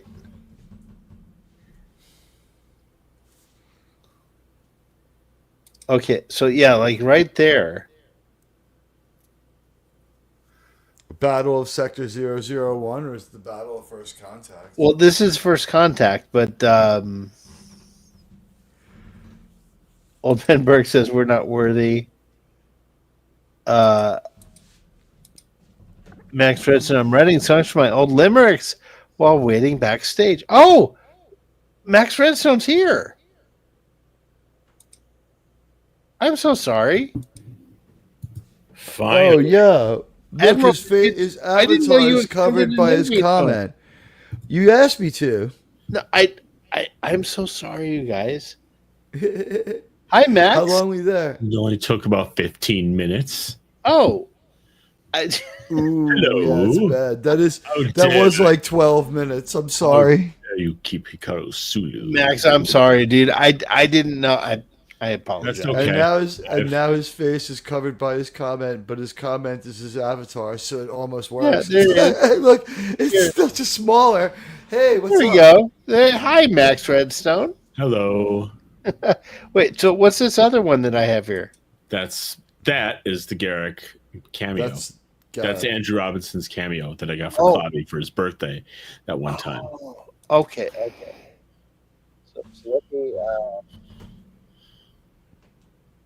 take this whole man. I thought I talked you through that one. I was like, oh man, I almost sent him the YouTube link. Let me get in the StreamYard link. Oh, okay. You know what? Hey, look, it's This is why I want to get him the money. It's 2:40 in the morning, and I'm a little Yeah, I'm inebriated. tired. I'm sorry, Max. But by the way, this is why I want to get him the money right away. He looks like he's pretty. He needs it now. He looks old. He looks like oh my he looks God. like Shadow. He looks so old. I mean, I basically said I only had 250. You only get 250 characters when you type these things out. So it's like, Well, unless you pay more, which I did for Hoshi. It's like, oh, okay. yeah, if you want to send him a message, like you have to pay more to. Yeah, it's like hi. $9.99 for a Oh, so Garrick will pump up to like $80. something like that. So here it goes. I guess he deserves it. Well, here you be the judge. Wait, is Sean here? I think he just. Oh, there he he's is. back. Yep, that was me. Kicked yourself. You know what I did? The stream started with me kicking myself. So welcome to No, the stream. We're making all our mistakes now, so we won't make them during my show. well, no, I clicked the back button on my mouse and booted I've myself. done that so many times. I have a Bluetooth mouse and I take the gamer and everything else mouse and like put it to the side and turn that on for when I'm streaming. So I don't do that because I've clicked myself out of my show once. And everyone's been to one of those Admiral Teague shows where that happens. But anyway, did you want to play this thing? There you go.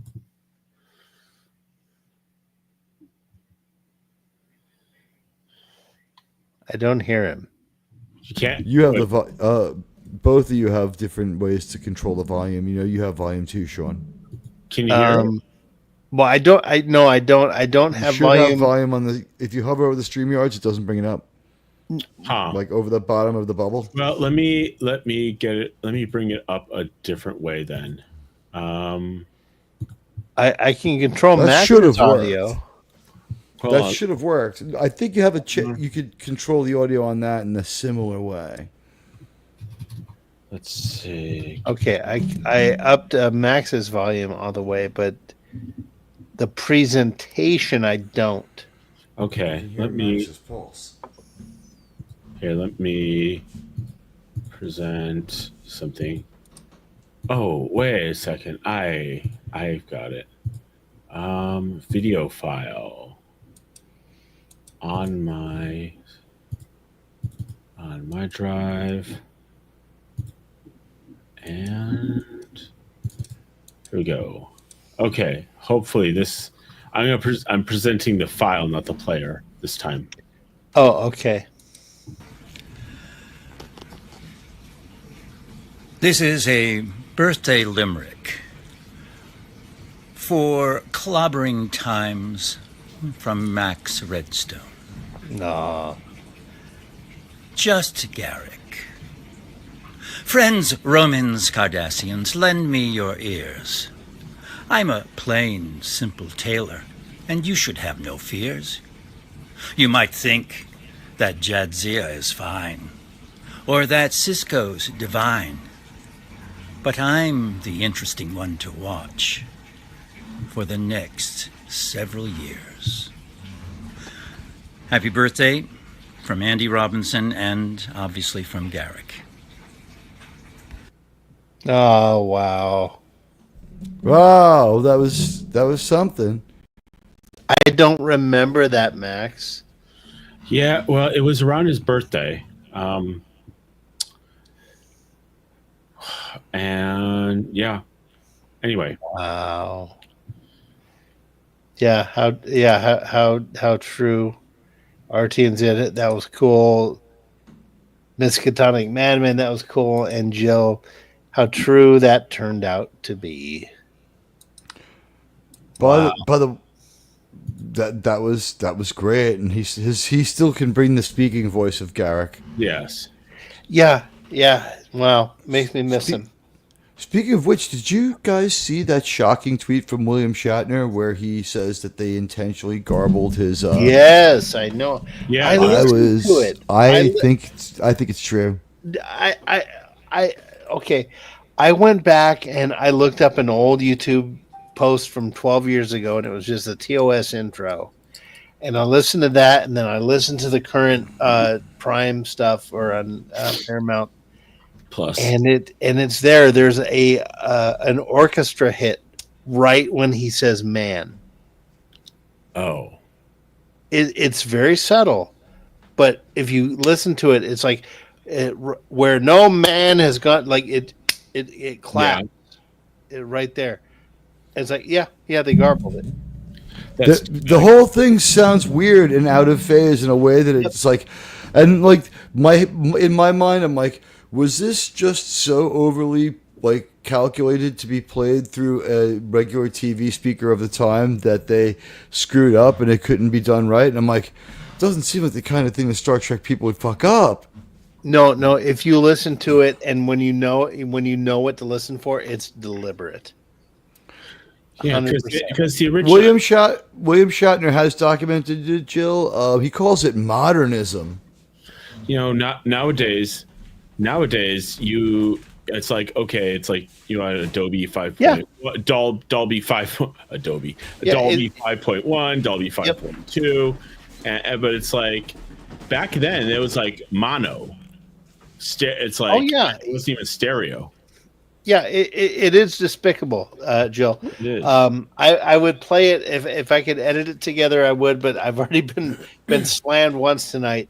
But I still say that you created a lot of stuff, but the funniest thing you ever made was the meme of Patterns of Force where John Gill is Biden.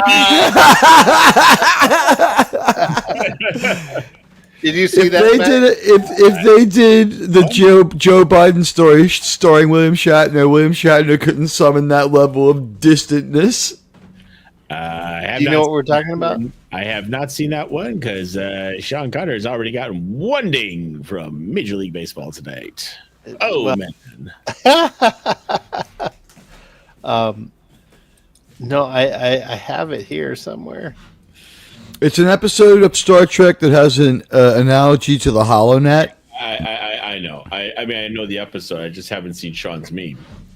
So it's just basically, if you take Captain Kirk shaking John Gill, I just put Biden's face over him because he's an old, decrepit, gray-haired white man. But he did a fairly decent job. It looks funny.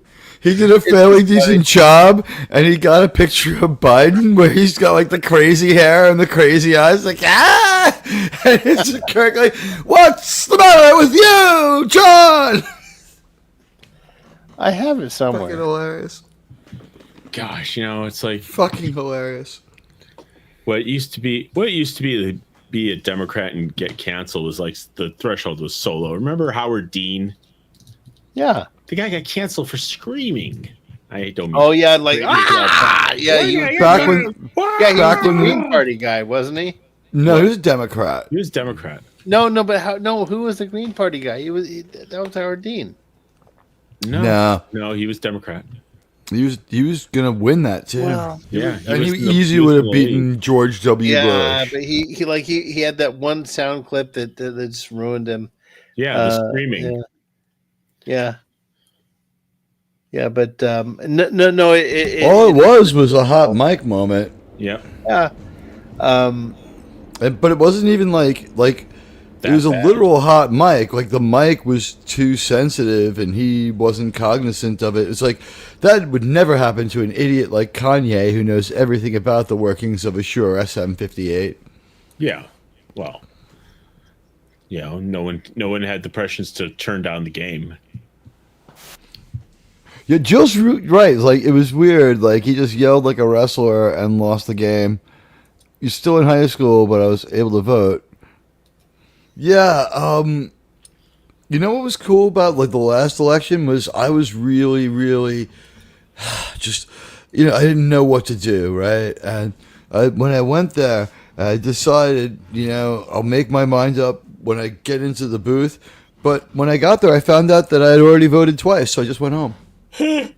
They told me that it was already taken care of. Yeah, I wondered what I voted for. Yeah, I didn't ask what I voted for. I was just like, oh, cool.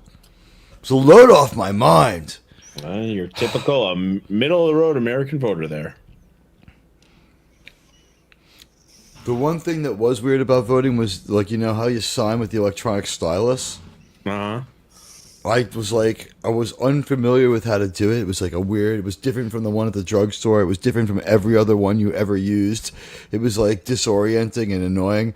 So when I went to go try to sign it, I ended up with just a straight line. No. And I was like, let me put my signature on there. And they're like, it's fine. And I'm like, no, it really isn't. And they're like, go ahead and vote. And I'm like, but, and they're like, so it's like, now it's like, can you imagine like future historians like we have this man's vote Admiral Teague, apparently he was illiterate. Yes, he was a sharecropper from Manhattan, from outside of Manhattan. It's amazing. Like half of those things with the styluses, you can just use your finger. But I mean, it's a line. That's my signature of record. Yep. Congratulations. I say we make Mexican Iron Man president. He has a passion for politics. I think he could clean everything up in about 2 weeks. Ooh, I don't know. That's a big challenge. I don't know, man. He's got some great ideas. I love his stuff on X. Okay. He's preaching right to the choir.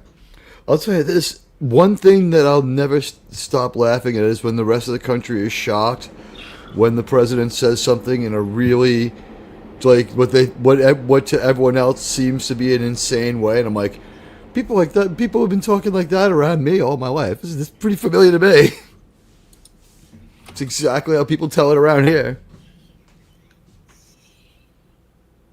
He's going to run for a third term. He's going to run for a third term. Oh, God. It's called trolling. Let's blow up that bridge when we come to it. I don't know. I mean, hey, maybe we'll have a 28th Amendment. 28. I think we need to have like an age cap. I want an age cap. I mean, there's like the president and the Pope shouldn't be about the same age. Yeah. It's like Pope Francis and Biden are like, who would win that fight? It's like, I just don't know. Yeah, it would take a long time. I think Pope Francis might pull it out. Yeah. I don't know, Sean. What do you think, Pope Francis or Biden? Who lives longer? No, who would win a fight? Oh, Francis.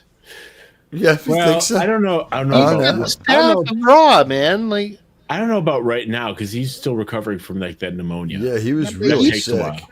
Hey, They thought he was going to die at the end of the year. Who's going to get hit by a lightning bolt from on high? Probably Pope Francis is more likely to have that happen. I don't know. I'm Catholic and all, but like, church did a few bad things. Maybe lightning bolt here and there. Maybe we might have gone a bit too far in a few places.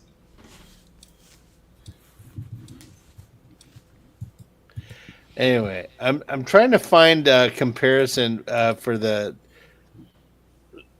edited TOS intro versus the original, but I can't find it. I know if I go on Amazon, I hear it.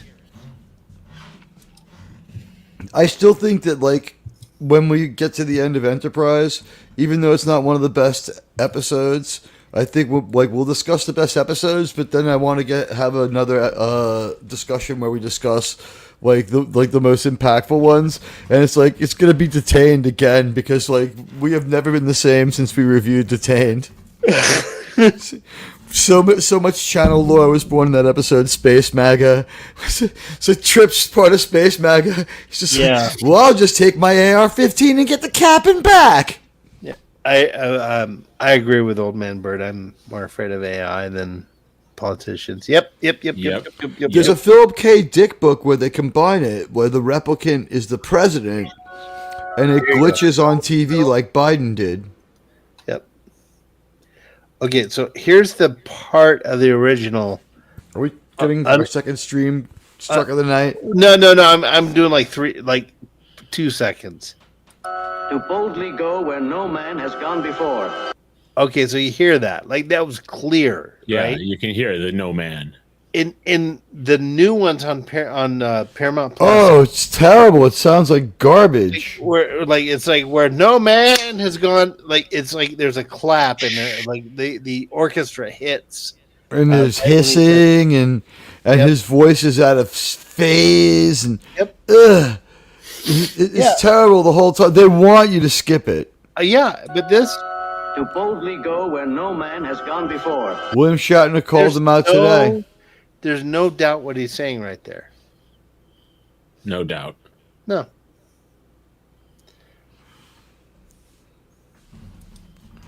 Yep. I love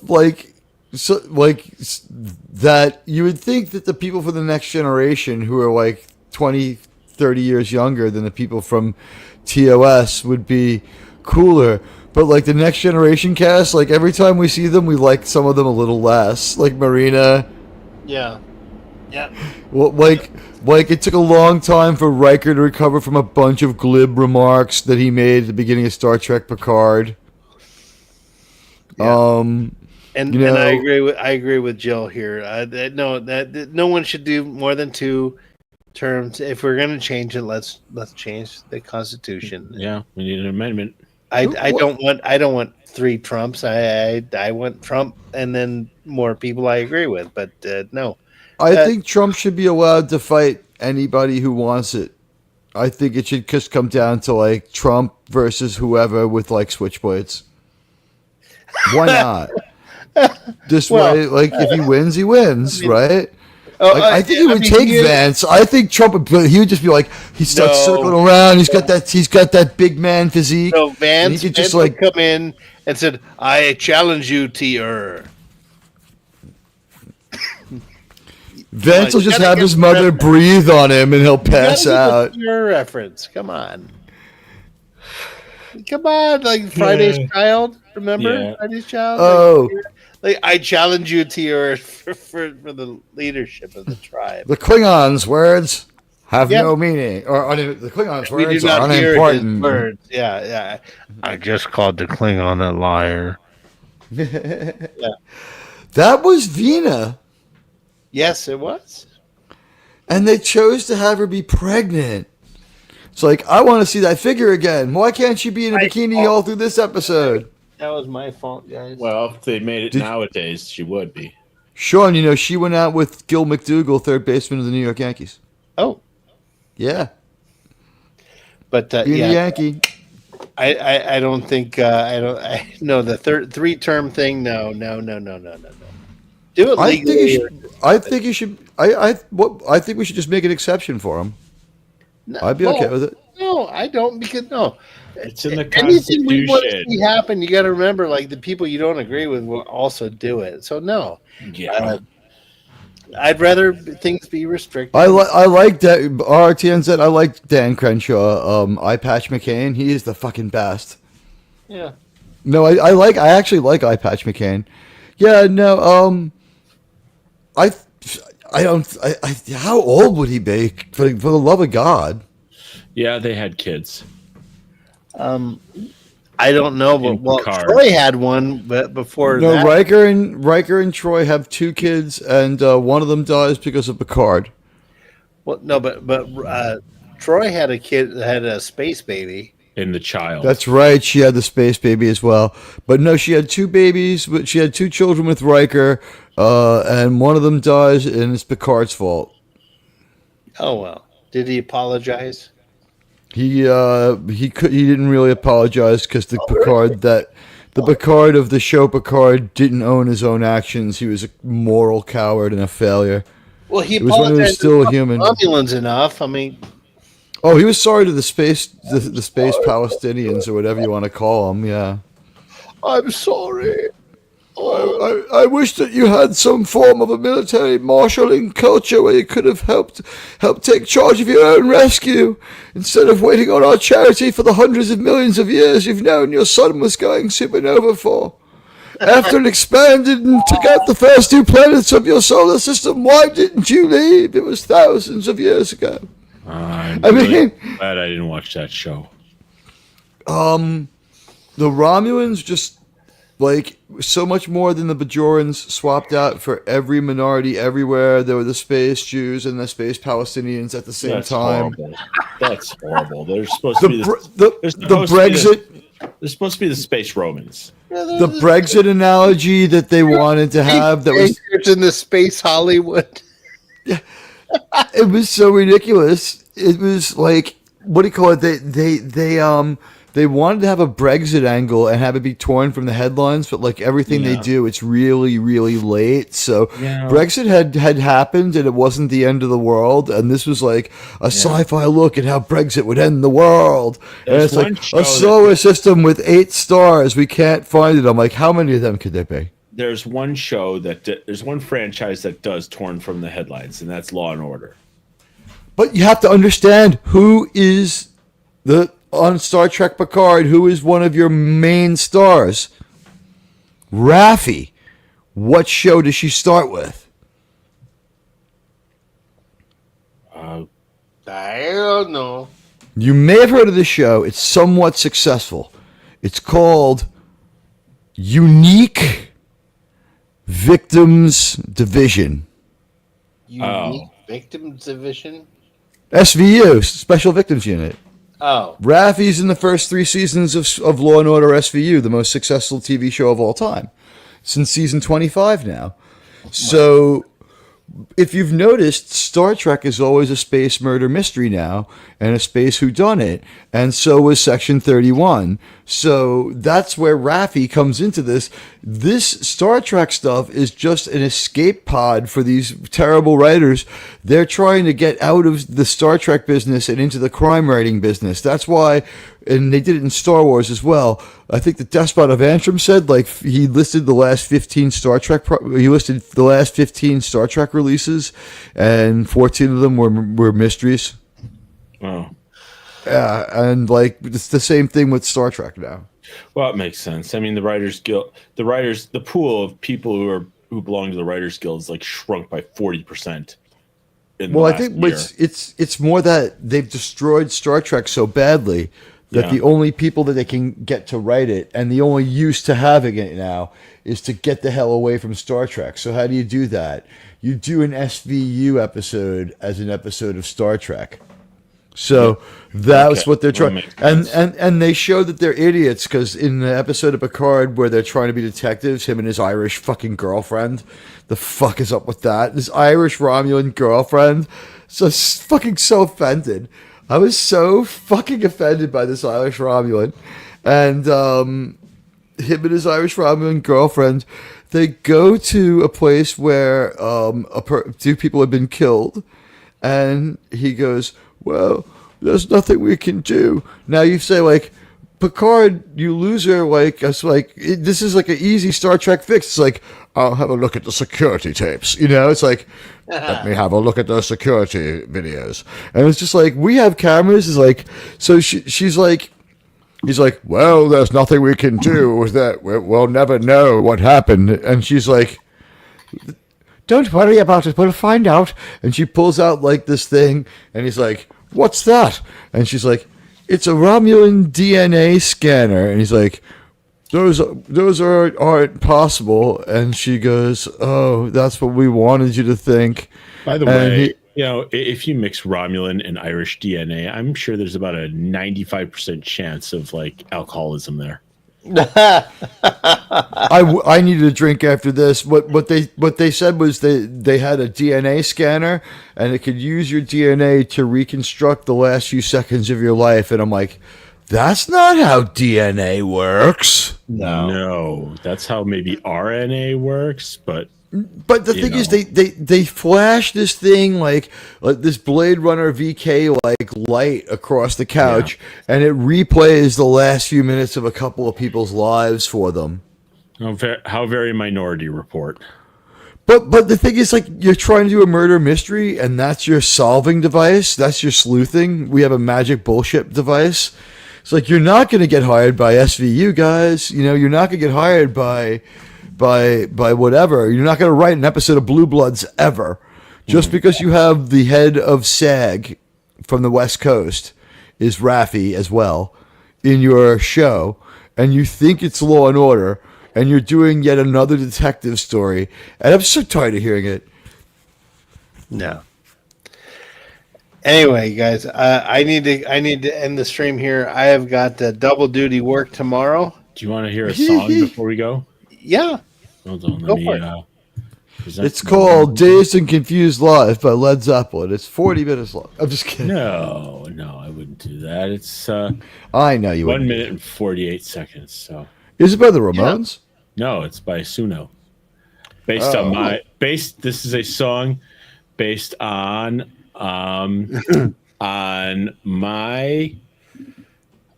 based on several first season limericks that I put on Clonberry Tiles. Specifically, The Naked Now, Justice, Battle, Daedalus, Symbiosis, and The Arsenal of Freedom. Okay. Well, before you hit play there, though, afterward, I could play my modern take on modern country music. Okay. All right. Here we go. Ready? Yeah. Yep. By the way, we're hearing this for the first time, all of us. So brace yourself. Well, you've never heard it? No, I've heard other versions of it, just not this one. So Okay, but you wrote these lyrics. Oh yes. Okay. Yes. All right, go for no it. surprise there. Tasha gave that doctor some slip, and he was playing with an isolinear chip. Inebriated indignation could not hide the first demonstration of why Wesley should be kicked off of the ship. Wesley comes down to a sylvan glade and almost dies for smashing a plant barricade. It happened but once, but Crusher the dunce came to an orgy and couldn't get laid.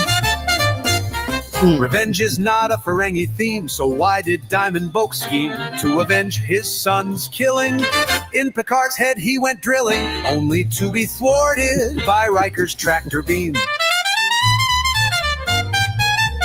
The Enterprise comes to Data's home door. Find his brother in parts in a drawer. Beverly gets a scorch, but Wesley doesn't get turned into a torch, which is the only bad thing I say about lore. The Enterprise saves a ship in the nick of time, but their story seems covered in slime. A planet of punkies sells drugs to the junkies, so Picard ducks out before lunchtime. The Enterprise almost got the chop, and Geordi had to lose the ship's top. The away team's goose was a roast by the mad guy from Ghost. They had to buy something just to make it stop. Ba-ding. All right. Okay. All right. It was kind of logical. Like, you guys had finished Voyager, you would have done Enterprise next. Yeah. So if we did it by doing Enterprise, you miss like 7 episodes of Voyager, you'll live. Guess more or less the same point, but I guess we thought we already calculated this. I think the Star Trek would have been over by now, because at 4 episodes a night, we've gotten through a season and a half. You would have been done by now. Yeah. With Enterprise. Yeah. Oh, yeah. Sure. Okay. So they are doing everything they can to fuck up that show. Yeah. The episodes are good, but the selection of episodes in order is terrible. RTNZ says, off topic again, Alan Alda is very convincing in villain roles. Weird, because throughout my childhood, he was the epitome of joviality, compassion, and warmth. Yeah, I can see Alan Alda being Garrick. There's a HBO movie called "And the Band Played On," based on the book by Randy Schultz about the beginnings of the AIDS epidemic in the 80s. And Alan Alda plays. Oh God, I forgot what the doctor's name is. He was a big. Rhyme with Slouchy? No. Yeah. No. But Okay. Alan Alda would have been a great Garrick. He's the bad guy in Murder at 1600, isn't he? Yes. So yeah, Alan Alda does play a good bad guy. Yeah, he was really good in NCIS too. He kind of played a corrupt senator. Yeah. Yeah, he was like moderately happy about being successful at MASH. He's like, shit, like I kind of had a good serious acting career, but I'm gonna be rich. All right. Okay, so I'm gonna play Max. I don't know if you've heard this. It is my interpretation of modern country music. Ah, okay. Does it have a line about like jamming a beer can up someone's nose? Pretty much. Cool. So. One day I sat and realized that I wasn't at all surprised that the songs I sang are nothing but shit. I sing like I'm a field hand, even though my boots cost me $3,000. I'll pretend I work and break a sweat. Little lyrics written in a private jet. I sing about beer and Friday nights and smoking whiskey and neon lights. It's all been done to death before, and I don't care if I'm a bore. 'Cause I sing modern country songs about big trucks and a girl who done me wrong, and how losing granddad made me cry, and about a fucking dog who died. And sometimes I'll throw in a rap to bridge the generation gap. Maybe this one will be a hit, even though it's modern country shit.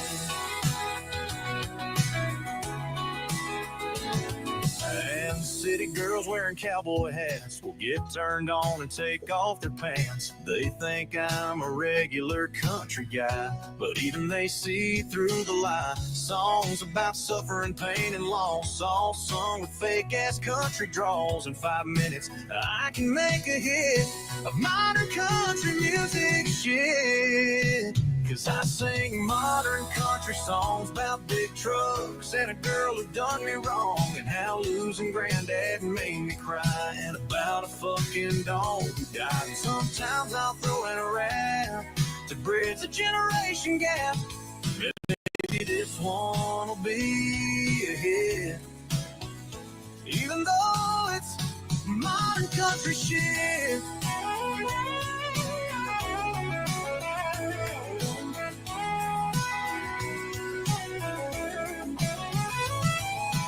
Water towers, small towns and farms never did anyone no harm, but pandering is what I do. I package bullshit to sell to you, from beginning to end and right in the middle. Modern country is just bad rock with a fiddle, with tired tropes and stereotypes, working men and starlit nights. And this I say to folks both near and far, this is the modern country star.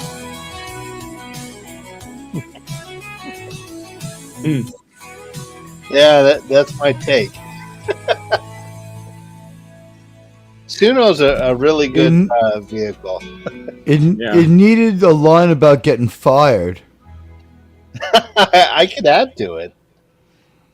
Getting fucking fired is a big part of modern country music. Wow, we've been streaming for 112 minutes again since we got knocked off the air. That's insane. We stream too much. We stream more than people who stream a lot. Should I do this one? Sure. Which one? This is what I'm highlighting. I can't read it. Captain no. He said his name 3 times and he shows up. I just want to forget about that. I had enough conflict yesterday where I pile drove a few people into the mat. Don't people understand? I have a mechanical arm. You're never gonna win a Twitter pissing contest with someone from Queens. No. If only there was someone in popular society, Sean, who was from Queens, who tweeted a lot and had mean tweets, or had his own tweeting platform. right, or was known as someone who would just like be relentlessly tweeting if you fucked with them. I can do this one. This is one I wrote about my friend's mom. This is Teddy's mom. Teddy's mom used to sell it for a song. Used to trade kisses with all the boys on her lawn. Still laugh about it now and say we wish she'd come around. The Teddy's mom don't wanna be a cougar. Yeah, Teddy's mom said I wouldn't suit her. Though she knows we miss her, and we always say some of the schoolyard, some of the park, some after soccer, some of the sparks, some of the dugout, some in the church, some for the sugar, some took candy first. Yeah, some got a taste and some got a feast. Every boy around back then copped a feel at least.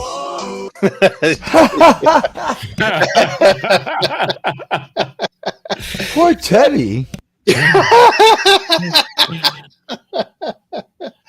Every boy around then back then copped a feel at least. Yeah. Right. All right, guys. Well, I gotta cut it out. I'm not gonna do a backstage. I think I'm gonna see it myself. It's only like tomorrow.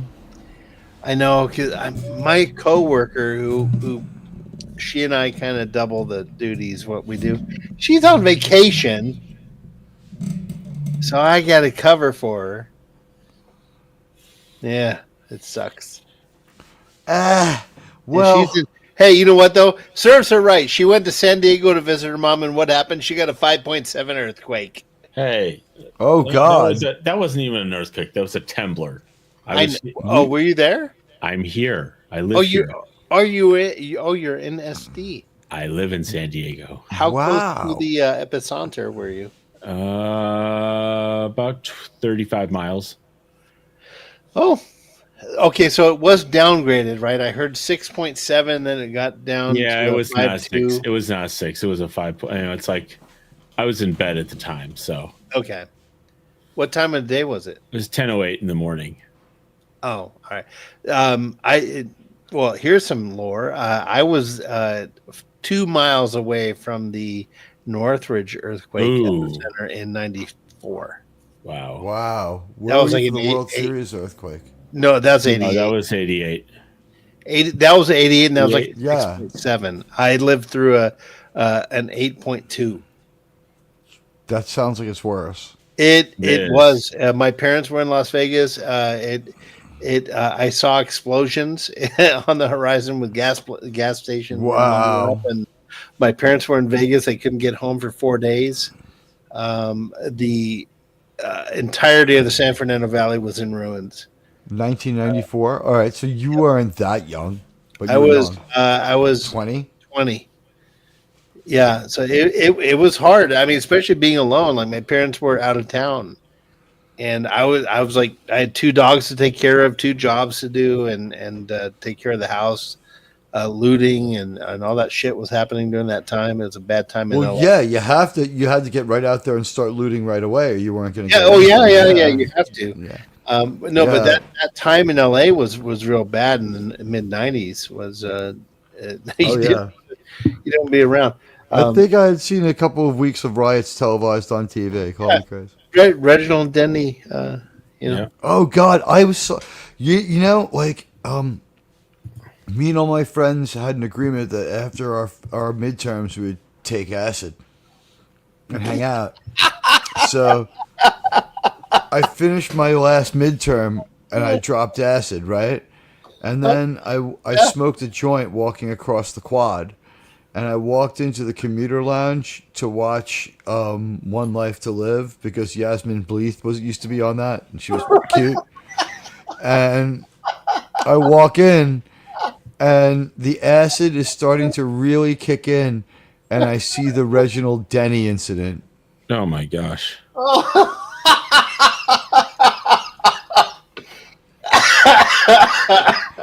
And I start to and like I go from like 0 to peaking. I'm like I'm like, I'm not seeing this.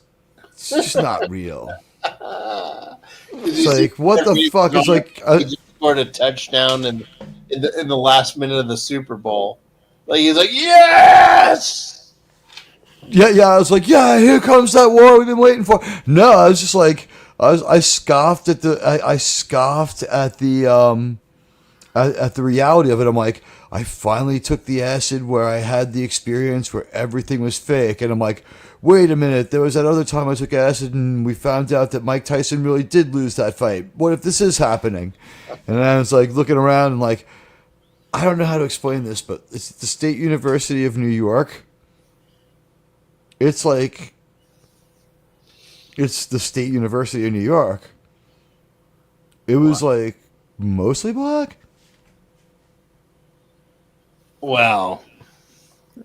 I went to like a better school, like one of the harder ones to get into. So there were also a lot of Asian people there, and black and Asian people, boy, they just do not get along in New York. Let me tell you that. So I was sure something was going to start jumping off right away. I was like, oh fuck, this is the last place I want to be. Yeah.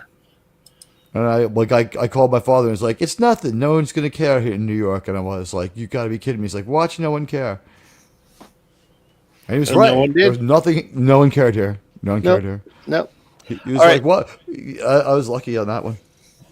All right, But well, yeah, let's do that's- some plugs. Admiral T, you want to plug anything Saturday? I plugged you recreational LSD, and I also I would like to plug Kate Beckinsale, and also we'll be back on Thursday with a show for you, and we'll be back on Saturday with some Saving Star Trek, and maybe I'll have to show up on Friday because I didn't have time to do my Tuesday show this week. Yeah, and I will be minimus on Saturday, depending on how late we go. But I'll be cutting out and no after stream parties that night, sir, because I will get in trouble if I oversleep. I don't think we have like the most weighty or significant episode of Enterprise to do. I think we could probably do it in 3 hours, 2.5. Like, but there was one show that's only 2 hours and 18 minutes long. Like, there was just nothing to be said about the episode. Yeah. And there was nothing going on that week either. Like, for the last, 2 months, Snow White has been a recurring thing. Yep. And Max, do you want to plug? Do you want to say? I would like to plug Linda Park if Linda Park's not available. Linda Carter, and if I'm dead, Delta Burke. Okay. Well, my last name is Carter. I wish I was related to Linda, but I'm not. But Miskatonic Madman is saying good night, folks. Admiral Teague. Admiral Teague's in the chat. What are you? Hey, I'm in the chat. Unless I chat from here when I'm saving Star Trek. Watch. have I said hi to Admiral Teague? Anyway, I want to reply. Thank everyone here. There he is. Saving Star Trek is here. Bye, guys. Old Man Bird. Anti-derivative Jill was here, adding some great comments. And RT and Z. Radioactive. Who else is here? And Who else was here? Buddy Hepburn was here. And we also want to send love to every baseball player whose first name is Mookie. Oh, yeah. There Mookie you go. Wilson, Mookie Betts. And by Dallas the way- Strawberry deserves some love too. Come on. By the way, he did his Admiral, debt to society. That video I sent with that Mookie Betts playing catch for that kid in right field at Rangers Stadium in Arlington. Yeah. Our seats are like 8 seats away from that spot. So I am taking a glove. I'm giving it to my wife. I'm going to instruct her. Oh, that's Please cool. flirt with Mookie Betts, saying Mookie. Scream as loud as you can. You gotta get a baseball. I've never got a baseball other than what was given to me by a family member. I want a baseball from a player. I got one from Jeter. Did you really? Well, what happened was Pedro was throwing batting practice, and Big Papi hit it into Monument Park while I was there, and I grabbed it. I managed to get my hands on it, and when I was walking back to my seat, Jeter was signing him behind the home plate, and so I went up there and I just asked him to sign it, and he did. It was fucking cool. Wow. Right in the sweet spot. Yeah, it's a 2000 baseball too, and the Yankees won that game. That was that game I told you about where they brought up Ted Lilly, and they're like, now pitching for the New York Yankees, Theodore Roosevelt Lilly, and my dad was like, holy shit, can you believe that's a white guy? And I had to I had to nod my head. I'm like, it's true, fair enough. He's not wrong. Well, that's what a memory. Yeah, I've never got a baseball, never caught a foul ball. It was a fucking great baseball game too. I have Yankees an won it. autograph from Ray Knight somewhere in I loved Ray Knight. I have an autograph. I had like a program or something, and like I was waiting to talk to Gary after a game, and Ray Knight came out of the dugout, and I just walked up, and I'm like, "Hey, can I have your autograph?" And he just signed it and handed it to me, and like told me to fuck off. But he was like a weird guy. He was like the most likely to fight of all the 90s, of all the 86 he was Mets. he was the most religious guy. He was also a reverend. What I thought was funny was his wife Nancy Lopez divorced him for domestic violence, but they reconciled and remarried. But then he had a mysterious fall where he broke every bone in his body and had to spend 2 years in traction. Did he get out of line again? And she busted out some golf clubs with like Tiger Woods' wife. It's like, come on, Ray, motherfucker, you want to mess around? I always wondered about that mysterious quote skiing accident Ray Knight had. She said he used to she said he was like violent or whatever, and then like he breaks every bone in his body. Yeah. Yeah, we will never know. All right, Miss Katani, Madman, and Old Man Bird, and Saving Star Trek, everybody. Thank you. And Max Redstone, thank you for popping in, man. I'm so sorry, problem. dude. I didn't see you there. Yeah, well, I'll exact my vengeance someday. Well, it's good to see you, Max. Write a limerick about me. It's fine. All right. Well, it's my bedtime too, so. Yeah. Well, it's good night. Good morning, America. Yeah. We'll be on in 25 minutes. Bye. Okay, I'm ending it, you guys. I'm not doing a backstage. I'm leaving too. All right. Bye. Good night, y'all. Bye.